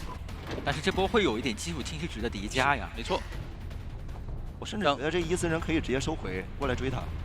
因为他现在基础侵蚀度太多了，而且因为古董商点门会比较慢一点，而且是大船压的最后一台密码机嘛。对，那白鹿好像貌似我就好像追夜就可以直接到你，没道具了。阿策这里，哎呦，1死人还在大门，局势要倾向于一个4抓了。没错，就在这里吓你嘛，你也不敢碰门。这个点位挂上之后不太好走了。磁铁，现在只有磁铁1个人了。侵蚀传送过来，传送。58的侵蚀值，磁铁要牵制非常久才行啊。对，是的，但这个位置太危险了，身上而且看到了机关枪，看满了，击倒，完成一个4抓。白鹿在下半场的湖景村还了一个5分，偏危险的一个位置，对吧？如果说你离我远 ，OK， 我原地破译，这样的话密码机可以最大化的一个输出。那你离我近的话，我是可以考虑直接传走的。对，这样的话也可以保证自己的安全，或者说我。就在那边破译，我受伤了，我再去找大副或者是找病患这种进行一个 solo 了，这个位置不太好走了，只能说去追这个病患。对，就看病患这边的天赋携带是会携带化险为夷，还是携带弹射，或者说舍弃掉回光反。好，进入局内，很直接的就直接找向病患。没错。 这个位置只能到终点站去追击了，因为桥上是大副，他根本没有一个改变的机会，而且很细节，在里侧留了一圈影子。是的，是的，没带他压力嘛。对，病患肯定是等你回溯了，骗你的回溯完才考虑交自己的钩爪，反弹拉波点，至少等接近嘛。嗯，所以年景留的那个影子的话，他也得等到拉近身位，有一个回溯的机会了。回溯。 不过身距保持还是可以进板的。对的，是。但是这个点位看一下影月有点极限，好像能拿不太敢到。翻。他熟练度实在是太高了，根本基本上不断影，而且是最极限的位置。没错，年景的几波影月确实是把握住了每一个可以跳的点。对，而且他携带的是什么？一手移形，你再交钩回站台的话，我这边是有移形的。下一波哪怕没有回溯，我直接移形进站台，你还是对，没错。现在冲板位置直接下注，反弹还有2秒钟。 那应该要等一下吗？来不及等了的话，这边就会交出移形。是的，交钩5交移形，直接拦住你的去路。窗口，隔窗刀没打到，差一点，还好没有被吸回去。对，所以是关掉了。但这个死亡小短板的话，可能不太好博弈了。嗯，是有一个钩索，极限勾了出来。啊，这里年景还断了影月。花瓷的牵制思路太明确了，太清晰了，太会利用地形了。花瓷在站台真的太无敌了。这边有机会翻到这个板区的话，还有一个反弹，能打一刀。 那密码机也是接近3台啊，但好在花池手上是没有携带回光返照的，对，了。在开门战之前，年景还是有机会把它给挂飞。他把终点这边站台上的利用已经是利用到极致了。是的，是的，是的。这一把看一下穷者有没有先把这个4连给破掉呢？好像桥上的刚要破掉，那还有一个3连得单手的机会。再找大副，大副现在摇人怀表直接过来，看能不能少掉点状态吧。 因为你现在病患他已经没有任何的牵制能力了，只能给他个化险为夷，让他倒得远一点。 3段也摇到了，出来是。那看一下这波救人的博弈，博弈一个手椅震慑的机会。状态时间的话，笑笑没敢掏，哎呦，误伤了，误伤。是的，年景当时后撤了一下，天哪，他想这边不能接受啊。他还想再搏一下，他觉得我出刀动作是打你，你不敢直接掏的。但笑笑就是一个反心理博弈到了。 笑笑反应速度非常快，不愧是顶尖救人位啊！没错，花池这里是选择倒到了双窗，没有倒到桥对面去。这波可以让他画久一点。应该是让帐篷那边，这边已经破掉了嘛？这边已经让小白了来进行一波救援。4连密码机已经破掉了，所以他倒在终点半场也无所谓。 他们现在意图就是还想着把你这个监控者的技能给你逼出来。你现在手上有移形是吧？等会儿我过来交枪，帮他扛一扛，看能不能把这个时间给他。而且这边你看笑笑的位置是藏在了掩体的后面，是想着偷的，是空军过来骗，得回防一下的。对，空军过来骗的，但是这边好像也意识到了，因为外面密码机并没有一台是去晃动的。没错。 让大副再来，想要直接救，没有化险为夷。要考虑打针对吗？有机会搏淘汰进入很危险了，蓄力刀又回空了，这是又保持了无伤。是的，年景太想去卡这个淘汰进入了，这波要摊一刀大副的，一定要摊，把他再盖下来，没办法。那这个点就算摊不到刀，也要逼出他的表，但笑笑应该是要硬吃这一刀了。拿刀不管了，但是你这边拿完刀之后，他回头去挂，我这边就可以直接把状态补上。到空军进行一波调整，而且外置位小女孩已经在起最后一台起点的密码机了，他们这个电机分配也是非常明确的。MRC 现在太会利用时间了，距离拉扯的太好了。 就对于求生者来说，主要还是笑笑的2波救援，年景太想打震慑，或者说卡淘汰进入卡挂飞了。这人我看着都感觉要飞了。他就这2波反而是亏了，因为我们正常的单刀型监管，他手椅都是直接拿一刀再去追的。贴传送管一下这边2战密码机一个抽刀没有抽到。看一下奈奈这边输液有飞轮交出来，反击博弈也做得非常的好。 抽到还是没抽到，过板，奈奈也走了，输液又推开了，又进了反击博弈，这一刀的话拿的也是很极限。哇，奈奈的个人基本功实在是太强，这2个操作拉满了，有飞轮，哇，拿到震慑，决定省一下自己的一个天赋。是，那这样的话，年景还有一波上椅的机会，但是大副其实也已经提前贴到了2站附近。没错，这个天赋省下来，开门战也有自保能力嘛。是，省一个飞轮，然后身上还有一片记忆碎片，这样的话。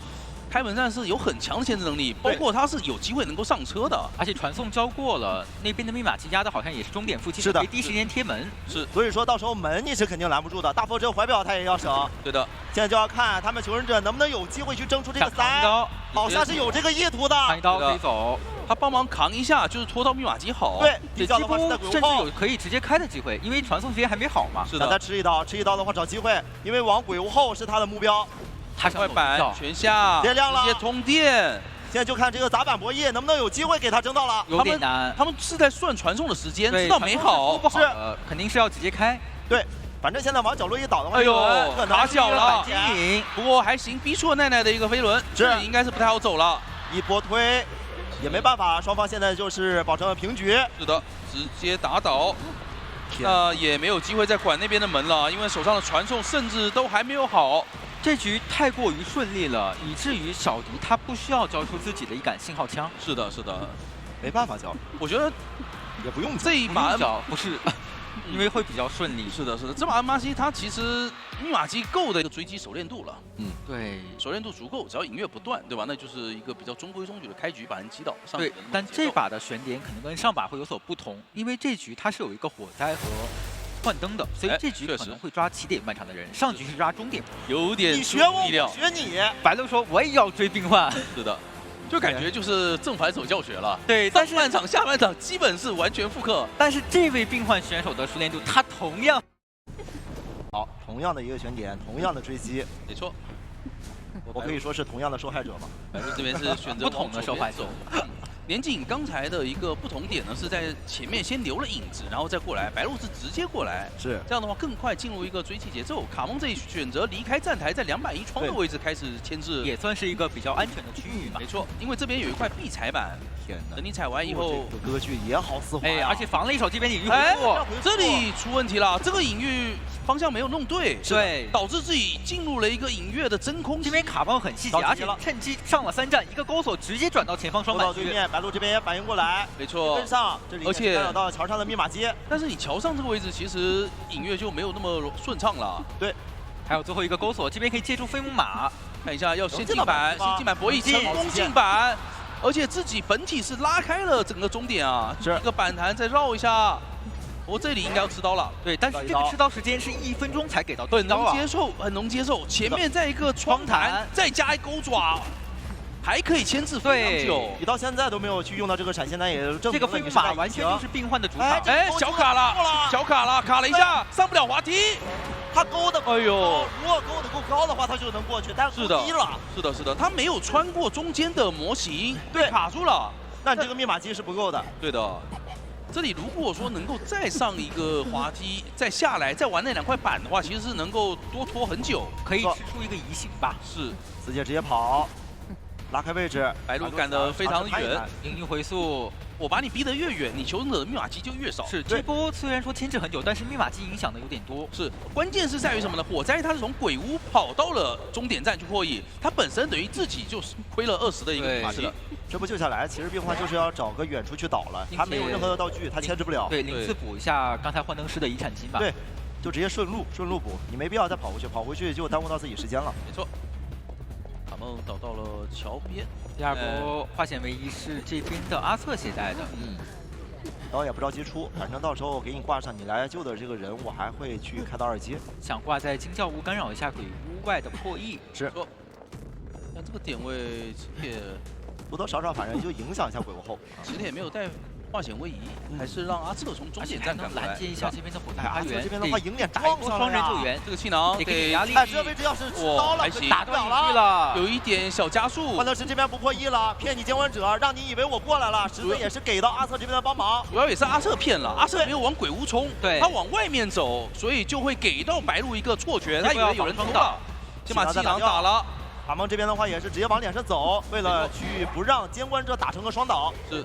现在就是卡梦往终点站去倒，这样的话佣兵破译完密码机，这两个气囊掉的会有点难受，因为这个车的路上刚好是阿策的气囊。没错，你现在火灾还是个半状态，又没有道具了，密码机还差一整台，对的，多人了。那边鬼版的密码机破译完，想再调整的话，其实是来不及的。那边要调整，看一下白鹿要不要直接赶过去，他是有移形的。白鹿嗅到了，好像。哎呦，隐喻释放有点慢了。对，现的看到了，小失误这边已经看到了自摸的护摸的位置。没错，行，现在有点不太想着交，想留着自己的技能。那是成功让阿策调整成了满状态，可以对多拖一会儿。假如说刚刚他要能成功连上，这波其实是能过来干扰的。对的，一个抽刀，那这样牵制空间很小，因为他没有道具啊。是，是，传送然后直接传桥佣上，兵，因为鬼版的密码机已经没了，就算把阿策打到那边没有遗产可以压，他是果断出击，先把佣兵的道具逼完。哎。然后下一波阿策去修最后一台遗产的时候，白鹿就可以打一波来回拉扯了。但这块板区是被前期消耗掉了，牵制能力的话只能进到前方的板区。哇，现在全部过板了，头铁过板，没办法，这个是没办法木压的，他直接滑就滑过去了。而且新开的密码机在鬼屋啊。宁志到了这个地方，离鬼屋非常近，是的，他可以无限去干扰阿策半状态的火灾。对，这波护腕可能要往帐篷那边弹，但帐篷有地下室。阿策要跑的话，你必须要往桥上跑，你要往楼上走的话，你现在没有气囊的。你这台40多密码机直接不能要了，等于零了。求生者必须要重新开第5台。是。他不往上蒙去，是因为帐篷有地下室，他考虑到这一点。不过这样影响到密码机了。是的，脚印能看到吗？一边有机会能偷下来，看到了。阿策好像是刚刚盖板子了呢。他这里把阿策打倒，再挂鬼屋里面一样的，对，一样是可以控住遗产。但刚刚阿策好像是能藏下板爆点了，盖到板爆点了。是的。那边就算把佣兵摸起来，其实还是需要去开一台全新的密码机。是的，他们那边也没有就近的密码机了，只能跑得很远才能去起。剩下2台机，一台是短桥，一台是中。是，现在对于加求生者非常的危险。白鹿现在可以照着这一点去，我打你们个4抓。没错，传送马上就好了。是，这把求生者要进入一个完全的疲于奔命节奏，而且这边也提前拦截了，这边佣兵没有道具的。他现在就能我直接拿1刀啊，拿完1刀之后抽刀，再回了我还能收野。没错，回速。哇！椅子上下来，有机会针对到火灾，就下来之后看扛刀，扛刀打到针对了。那密码机彻底烂完了，已经根本没有机会再去破译了，求生者争不了了。没错，子姐这边的话也在骗，但很可惜啊，你换弹师这边时间也是有限的，我耐心等就行了。是，反应非常快。当你持续状态结束，我打你1刀，求生者再也没法救援。这窗户不敢翻的，翻不了，翻不了啊！震慑了。只能说磁铁太想追回一点节奏了。对，但是白鹿这个隐喻实在是太流畅了呀。是的，是的，他不能掉状态，因为他半状态没人能救人了，谁在密码机边上都要吃传送，他只想搏。他要是再掉状态的话，你只能佣兵来，但你佣兵来了，谁破译密码机？密码机自己破译吗？不可能啊！把人举离鬼屋的椅子远一点，然后再去排佣兵。对，没错。对吧？又要奔着4抓的节奏去了，看一下宁志那边翻的什么道具。是。能摸出一根针吗？摸出来针了。镇静剂可以残局，还有一点拉扯的空间。现在看一下白鹿断的隐跃，但是马上就到帐篷的最内侧，而且有战争后遗症，这边治疗太慢了，一根针可能扎满才能。哎，耳鸣起了，白鹿排的非常精准，找到了宁志，直接找到了吗？这个地方不可能躲过去。耳鸣，哎，传走了，起来了。他觉得打击到，我就回头再去找你的佣兵。对。他这里觉得我反正先把一个没有绝处逢生人打倒一样处理他。是的。佣兵那边密码机他修不完啊，他起的这是8%呀，太少了，等同于1台新机。没错。哎，这一手白鹿无伤大雅，因为他还可以其实已经不是关键时刻了，已经不是前期的那种追击时刻了。能追的时间可以给到他的太久了，容错率还是比较久的。对。现在以磁铁这个密码机的进度来说，它得再牵制个60秒左右，对，才能把密码机给突破。可以看到，确实反应非常快啊。没错，一直在骗。幻灯师6科技还是一个比较小的短板，还是在博弈。是的，前面拐进了小巷子，最后的一块短板。哇，博弈了很久，佣兵现在已经博弈到了6成了。一块死亡小短板压迫歌剧彩板了。那你现在没板了呀？哎，长风完成了击倒回来。这人其实现在可以挂，是可能得考虑挂，因为外侧密码机要压好。对，他浪费的时间确实有点多了，花在磁铁身上的时间。他得小心一下这个回光返照，你一旦要走过去，佣兵把密码机一亮，你手上又没有传送，这局可能就尴尬了，又能跑1个。是的。放下来，等传送，等传送吧，你不能走，你得在他脸上等传送。那这样子等影子结束再亮。是。等白鹿那边影子消了，差不多了。是。差不多了，可以直接亮。而且佣兵这里也在用镇静剂治疗自己，想吃1刀再亮。吃1刀亮，这样子有镇静剂也可以，因为它还是可以扎满。是的。但是有个白鹿也不着急，他在等一个时机。我只要解决的快，他这一局照样是能4。对。这样子不是一个满状态。对是的佣兵现在没有道具的，而且只能搏板，只能搏这2个短板啊，身位会比较差。对头铁，一直在冲，看这波博弈了，尾数过来，偷刀冲，那就被迫要踩板了。是的，起点门已经点上了，白鹿这里，在撑，给到慈姐这边拖时间，哎呦，一刀，好像有机会跑一个了，是在打倒，没打到，门开了，走一个，极限走了一个。是的，呀，创造了走一个的机会。啊，这一波真的是个人秀了，幻灯跟佣兵的2个人秀。你像幻灯师，他有点被喧嚣克，但是这边又补了一手前锋，是让喧嚣很头疼。前锋 OB 喧嚣的话，就是看双或者右边，很容易被监管者直接找到的。我就放出来让你抓嘛，你要出来抓的话，我这边就拖着时间，反正应该按照小迪的这种思路，就是他带了双台，然后去选一颗球，我就给你拉点。对，我先利用墓地的这个地形几块板，你该踩得踩，踩完了以后，我一波拉球进入这个。看一下新源，得找新源。是的，毕竟轩辕就在脸上啊，就没道理不追的。这边是直接往教堂窗区进行一波拉点了。而这把是花池使用的星娥，对，小迪去使用气象了。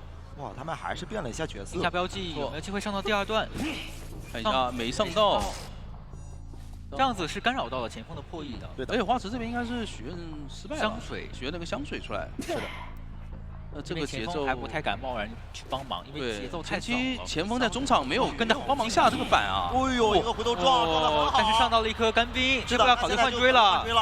因为你现在球还在 CD。打断了吗？打断了，打断了。给到伤害。哇，站得快。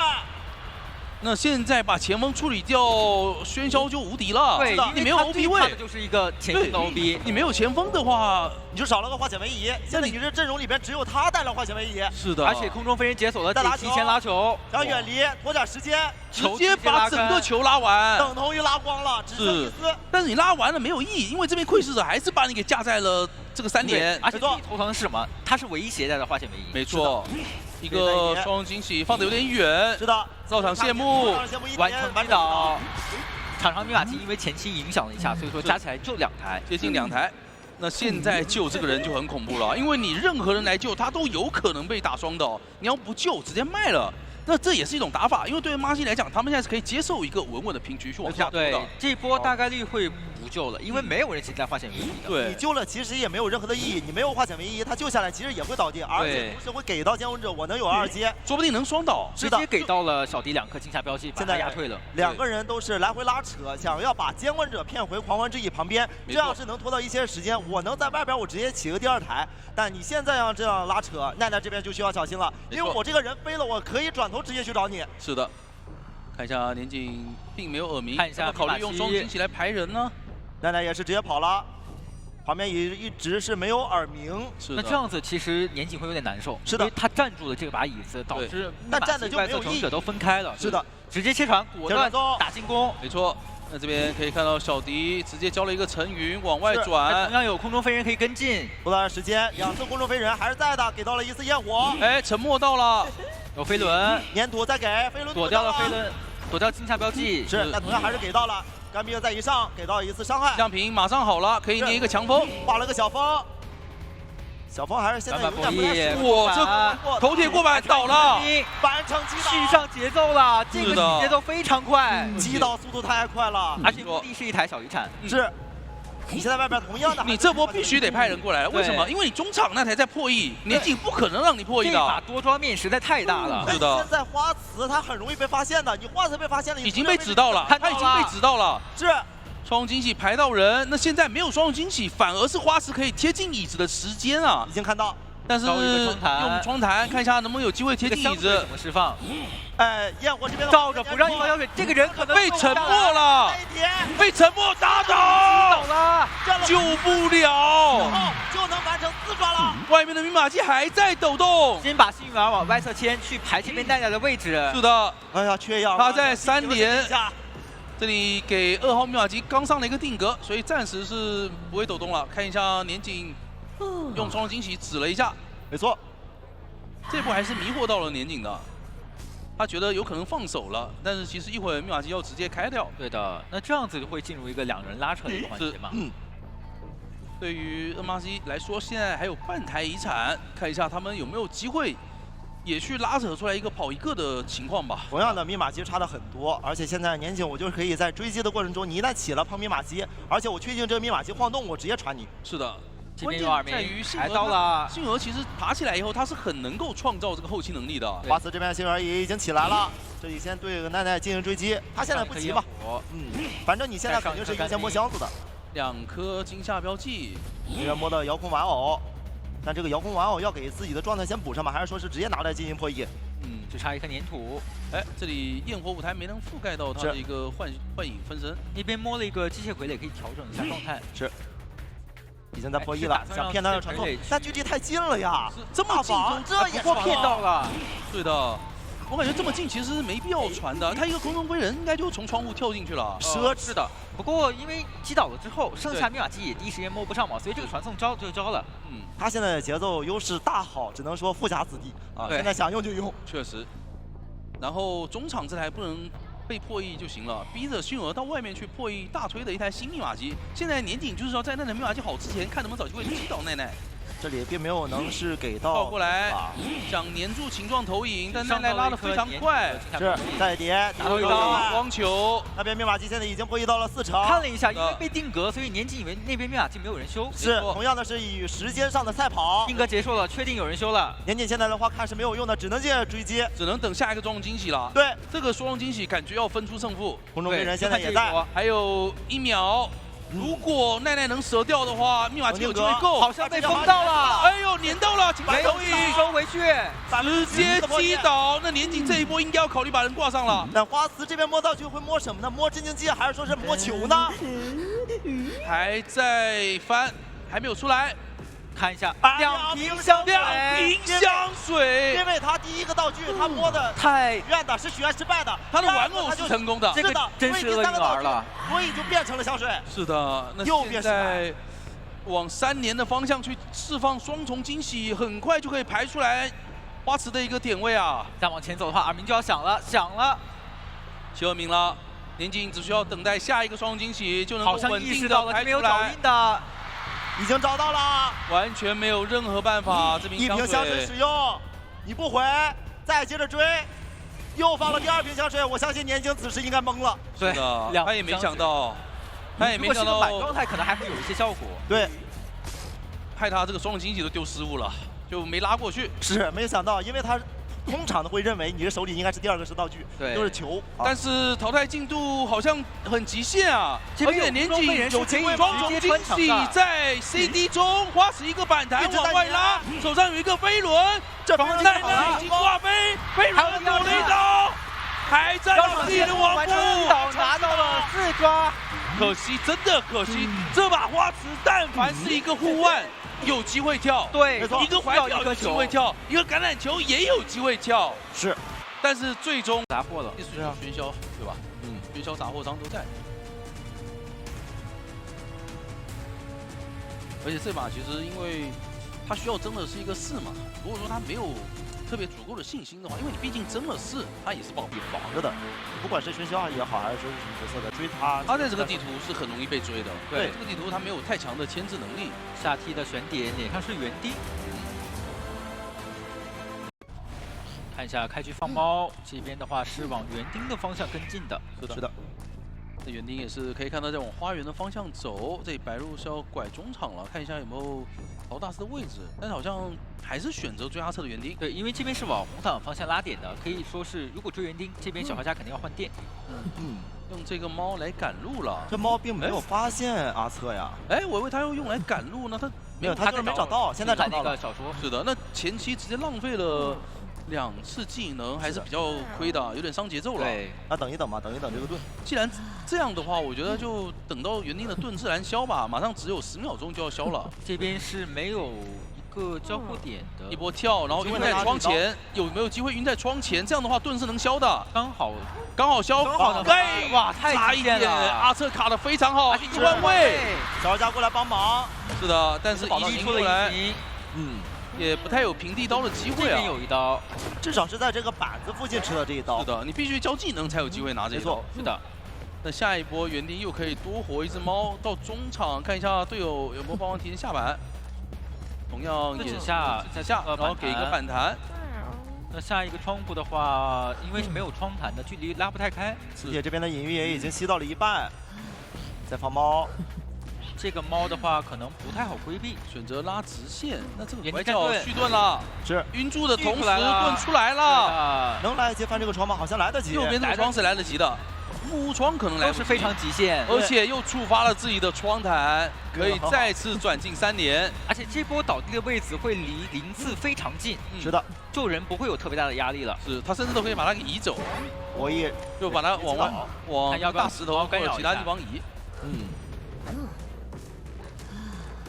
想挖地下室，但是这有地下室啊，对的，有地下室，那这个逃脱术就没法用了。这一波救援没办法转移，看情况了。密码机的话，园丁是没有携带浮光返照的，中场不过有是能开机会能打到4人开门战。对，还是得化险为夷来救。而且他们也可以考虑卖了，就对他们来讲，大不了保平也可以。对，保平其实两边都能接受。你一个一阶的10关是为了保平。对你1阶的10关，我怕你这么多干嘛呀？是的，你现在等于把自己关在了地下室，你是那个不敢乱动的人。对，你现在往外走个1步2步的话，你这个人就可能被无伤偷了，画地为牢了。是的，目标不一样。勇者卡的位置还是比较远啊，一直给到2名，卡在了角落上。白鹿用猫在排人，并没有看到，而且他是能锁定到墓地和红毯都在修的，不敢出去啊，找不到这人。白鹿现在想直接逼救，那得赶紧回防一下。根本找不到，实在是太能做了，他实行不了逼救啊。对。急救不了，这边04卡人的位置非常有讲究，因为他是先在小门卡，然后这波又回到正常来卡。哎，看到了，看到进来，再给你点压力，我就给点压力。那这个淘汰进度可以走了，这个淘汰进度可以走了，只能切传送去守另外一台密码机，同样是传墓地，没错。但是最后补的2台是花园跟墓地啊，花园跟墓地，花园修完就可以直接来补墓地了。这卡梦只要带走就行了。这个选题不过有纸猫。往小门的方向走，这个位置好像还是能拿到刀，哎，差一点点。对的，有飞轮可以进板的。是的，而且主要还是白鹿，他是1阶，他没有2段跳，会在追击上面比较难受。那边磁铁想让卡梦带走来给墓地压力，但是好像看到脚印了，很难带走。现在不如就直接在墓地牵制，反正外边已经起了，已经在开了，已经在开了。对，要不说就是这段时间可以给卡梦摸个箱子，因为卡梦道具会消耗光。是的，是的。白鹿现在，哎，这个序列要失误了。其实白鹿现在就是尽可能把他道具全部逼光，然后再开门战快速解决，留着自己的传送，对，然后我再去守门，达到一个3抓。没错。这边再留意一下地窖的位置。但是你这只猫终于拿到刀了，我感觉下一波就算打倒，其实压力也不算特别大了，对穷子来讲。白鹿现在我觉得他把卡梦逼走小门就可以了，因为他这把争胜面不是那么大，但是他不能让卡梦在小门这个方向地窖方向进行牵制。没错。密码机现在已经是80多了，2台都在破1了，我怎么感觉这现在是能直接省了抨击背包，密码机也能压好，是能省。对，这边还是要把他压迫走。墓地好像能开啊，墓地是的。想拉2段猫回来，这边贴大门，没有2阶呀！你现在人家只有1段跳。对，这边直接说是翻了窗之后往小门地窖走。哎，这地窖是在小门吧？想传送吗？哎，先把猫给交了。远程拦截，他的远程拦截不能让他转到小门去。那你这猫，但是这波对啊，传送只能传送了。对的，那你传送下去没有猫，不是特别好击倒的。这被动其实都还在的，不太好解决得了，不能让他转走。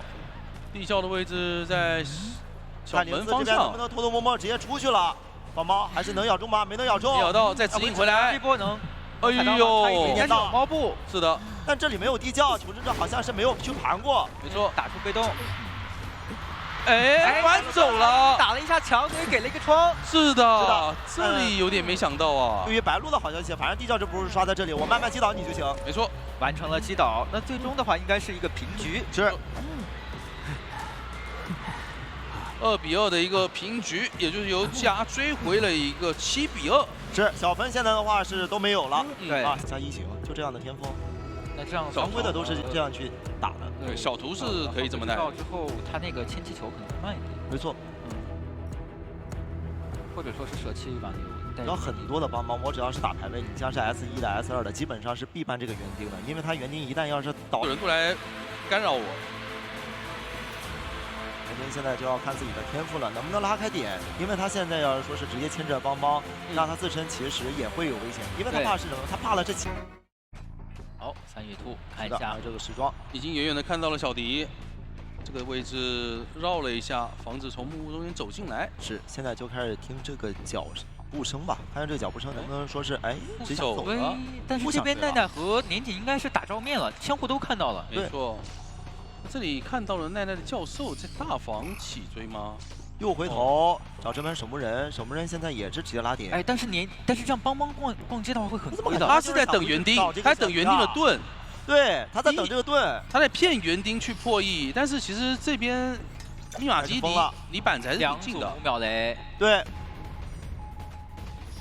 盾现在马上就要破了，还有7秒钟，还给到了一刀1/4的存在感。是的，已经直接翻，他想仗着这个盾的话，直接顶伤害出去。哎，移形在这个移形，这个移形感觉只能被迫回来追园丁了。他这里是应该想偷袭沙包，但是捏的有点急了。是的。 所以导致还行，2连雷连上了一波。那现在小迪也是招出了反弹，没错，炸点，没错，在封路，封了5秒雷，那感觉到了2秒，路口全封住，哇，3连雷也能中，好准！这边甚至没有续盾的机会。遥控雷，遥控雷怎么说？等最后几秒，直接翻，下到了对面，原地续盾，遥控雷直接打断了，没错。 虽然这个移形有点小插曲，但是不妨碍他这边的追击啊。对，但是如果这个移形真的是一到的话，可能就节奏会更好一点。对，其实不会。你想想那边是谁啊？沙包里面是飞行家，他一个邦邦移到里面去追飞行家，他其实没有更好，会更加理智一点。对，因为他已经明确了守墓人，然后加上教授的位置，他在以那个形，他其实是不理智的。对，只有园丁一盾都消了的园丁才是最好追的人。这波年景非常有机会，因为守墓人过来卡人的话，是有机会排到一个遥控雷没有炸到，没有炸到。那这边应该是准备开过半了，压迫你这边要看你要不要救了。对，不救的话，这边马上。 就很快就会被挂飞淘汰掉，想卡满救一波。是的，笑笑这边淘汰进度把控的还是挺精准的。现在只要能救下来，哦呦，出了铲子就无伤逃，还掉到雷，只吃了一个10刀。是的，对。那这边园丁是有一个秒盾的，现在顶着1/2的状态直接走，让园丁倒在角落，直接站出来。但是没有交互，邦还是可以继续炸，拖不了更久时间了，只能倒在角落。 遥控雷收走，是。现在挂飞以后，下一个移形，看一下能不能通缉到守墓人吧。如果能通缉到守墓人的话，其实还有机会续节奏。对，因为守墓就在脸上。但是通缉的是飞行家，然后别倒木屋就行了。这边木屋现在密码是37，是挽留没有写在底牌。外面肯定是需要开心机的。但是再往前走的话。 看到了，他得倒走，他不能说是在这个位置接着牵制。是的，高一行，想赶紧把铲子打出来。没错，早用早 CD。其实他通缉都没有通缉到，但是走路发现了笑笑的一个踪迹啊，是的，很赚。但是这把因为笑笑站出来牵制了，所以外侧密码机也解放了。对，因为他带离了小木屋嘛。哇，这雷他布置的太好了，遥控雷没有炸到，那这样子可以再牵制一会儿，甚至续出了铲子。那这一波又要出刀把人打出来了。双方现在都在比拼的操作，哇！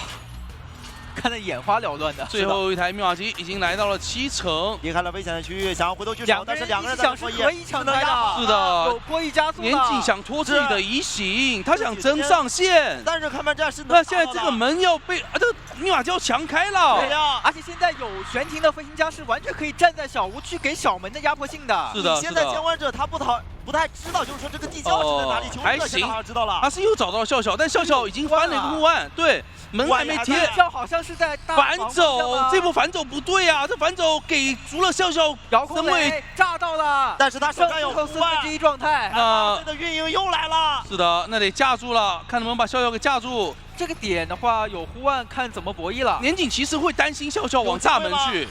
这个护腕一弹，哇！精准的护腕，门能走啊，门能开，2连没炸到，笑笑完成3跑。我的天！这个阵容要是选个红夫人，可能就变成上当了。对他得有位移能力，这把求生者的一个位移配合太强了，而且你要快速清掉1鸟的话，也只有杂货商这么一个选择了。是，关键是他如果是一个什么唐人街这种，你说踩，你要放的太晚的话，他可能说不一定能配合得上。就是你如果说现在放了的话，这杂货商我完全可以踩了，我直接换抓你这蓝巨伤。那如果说要联动起来，怎么样联动起来？勘探员扛最大的压力，好，直接去先吸个藤蔓。是的。自然交易藤蔓直铁是主动请缨啊，他也不想离开小屋了，先绕2圈，木屋牵制嘛，这样子。哎，他把道具到了丢了，但我没能看清这个道具是什么，待会儿就可以知道是什么了。没错。然后在木屋后面的一个门开始牵制，是。碎石炸到了，预判高啊！预判你要吸的位置，这里敢翻吗？这里有点贪了。碎石的减对，一旦这个交互 buff 减速了，你就会非常难受，你翻把很慢的，或者说翻窗。这个开局直接坠入地狱了，家。这样的节奏只能让玩具商来救了。对，而且他在用完自己的磁铁之后，他会安抚有一个10几秒的 CD 的。对，还有一点就是你玩具商虽然不怕拦截，但是这个监管者他是在手椅面前是有很大的优势的。一个踏板飞了过来，白鹿这边是吸了一个重金之托，真的好救吗？飞到椅子面前，碎石的，你看贴近的话就是一个碎石，双方互相在博弈。碎石碎到了，下一个充能好了。是的，要不要着急救？救了有可能会直接给到震慑。救下来了，还行，要帮忙扛，没有扛到铁叉了，不对，他现在的话也要被追击，有一刀的机会，进入到了2阶了。马上2台半这样的一个进度，这一波没有考虑说给鸟去抢保这个牵制啊，没错，而是选择说把鸟省到下一波。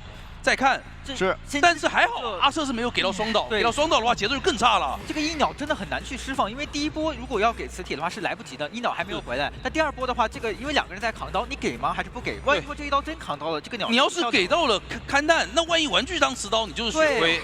没错，现在密码机也就2台多，实在是太少。白鹿可以以此这边一点直接去打呀。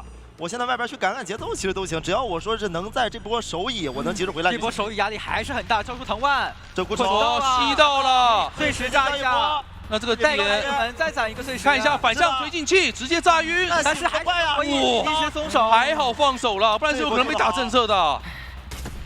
再一个藤蔓，这个藤蔓混到了。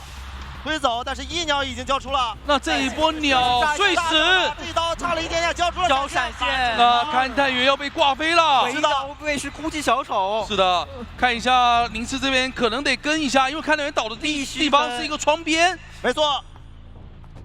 这一波要是能把看要来一个隔窗炸，但是这里一个自然交易放在地上钓鱼，哎，想要直接长谷丑，但这里是，但是好像被骗到了。是的，你这波火箭推进器一旦交了，那我就可以直接签了呀。而且可能要吃气球刀啊，这个位置。没错，有机会绕一下。再绕，能有个2手节奏吗？好像来了，有机会。哇，到了。不太对啊，这个推进器这怎么能被骗到啊？白鹿现在是拿到了能收走比赛的机会。是的，现在上以后只有卡梦的先知可以过来救援。没错，他也没有一鸟，同样的是远处来啊。场上的秒机只剩最后1台，但是只修到了20，位置太远。卡梦破译了沙包，你这个位置是名牌，是一张名牌。白鹿直接出击，卡是也让拖那边密码机的破译快压好了之后，才能进行救援。是的，现在是2个碎石加个藤蔓，你现在敢露出来头，你这个人肯定救不了。是的。现在白鹿只要盯着路上的空隙，对，有一个人影出现，他是能这个位置一定是能够拦截的。没错，好像是嗅到了吗？差了一点点。白鹿难道说差了一点点距离？但是这看到脚印了！哇！天哪，这个排人，那这个地方已经救不了了，甚至这一把有可能要试抓了。直接铲，能铲到吗？铲到了，到了他的身体，铲到障碍物的身位。是的，可以交一个碎石，卡梦能说没有成功。白鹿像个拦路虎一样，直接拦在了中间，你就过不来呀！他像一个战神啊！谁能想到，本来想着保下线的杂货商，那是杀疯，却让他争到了上线。是，而且能以此这一点，直接能打4抓，你只要落地，我就直接跟上。阿彻最后的滑翔翼缓缓的滑向中场，一波进步，但是白鹿走到了脸上，一刀打倒，拿到了4抓。那也是恭喜 NMAC 战队进入总决赛。哇，今天真的白鹿这个发挥，就包括 MRC 求生者的发挥，是的，太不能回来。来看一下今日赛果啊，今天的2场对决，第一把是 TE 对阵 FPL 朱雀 ，TE 获胜；第2场 GR 对阵 MRC 获胜。是的。 那也希望2支队伍啊，获胜队伍在明天继续保持自己最好的手感，然后明天有个季军赛嘛，对，看能不能到时候去捧到最后自己愿望中的这个杯，或者说梦想中的这个杯了。是，冲刺最终的巅峰的荣誉了。对的，看一下晋级图啊，左半场是 TE 晋级到了决赛，然后右半场是 MRC 晋级到了决赛。是的，明天一共2场比赛嘛，先打我们的季军赛，然后再打我们的决赛。是，然后中间还有我们的年度发布会。是的，大家也可以是期待一下，非常期待，因为年度期待，每次这个年度发布会，我总会好奇，哎，今年又会有什么联动，或者说什么新角色？对，有什么新的时装？新时装会有很多让人都有可能出现的。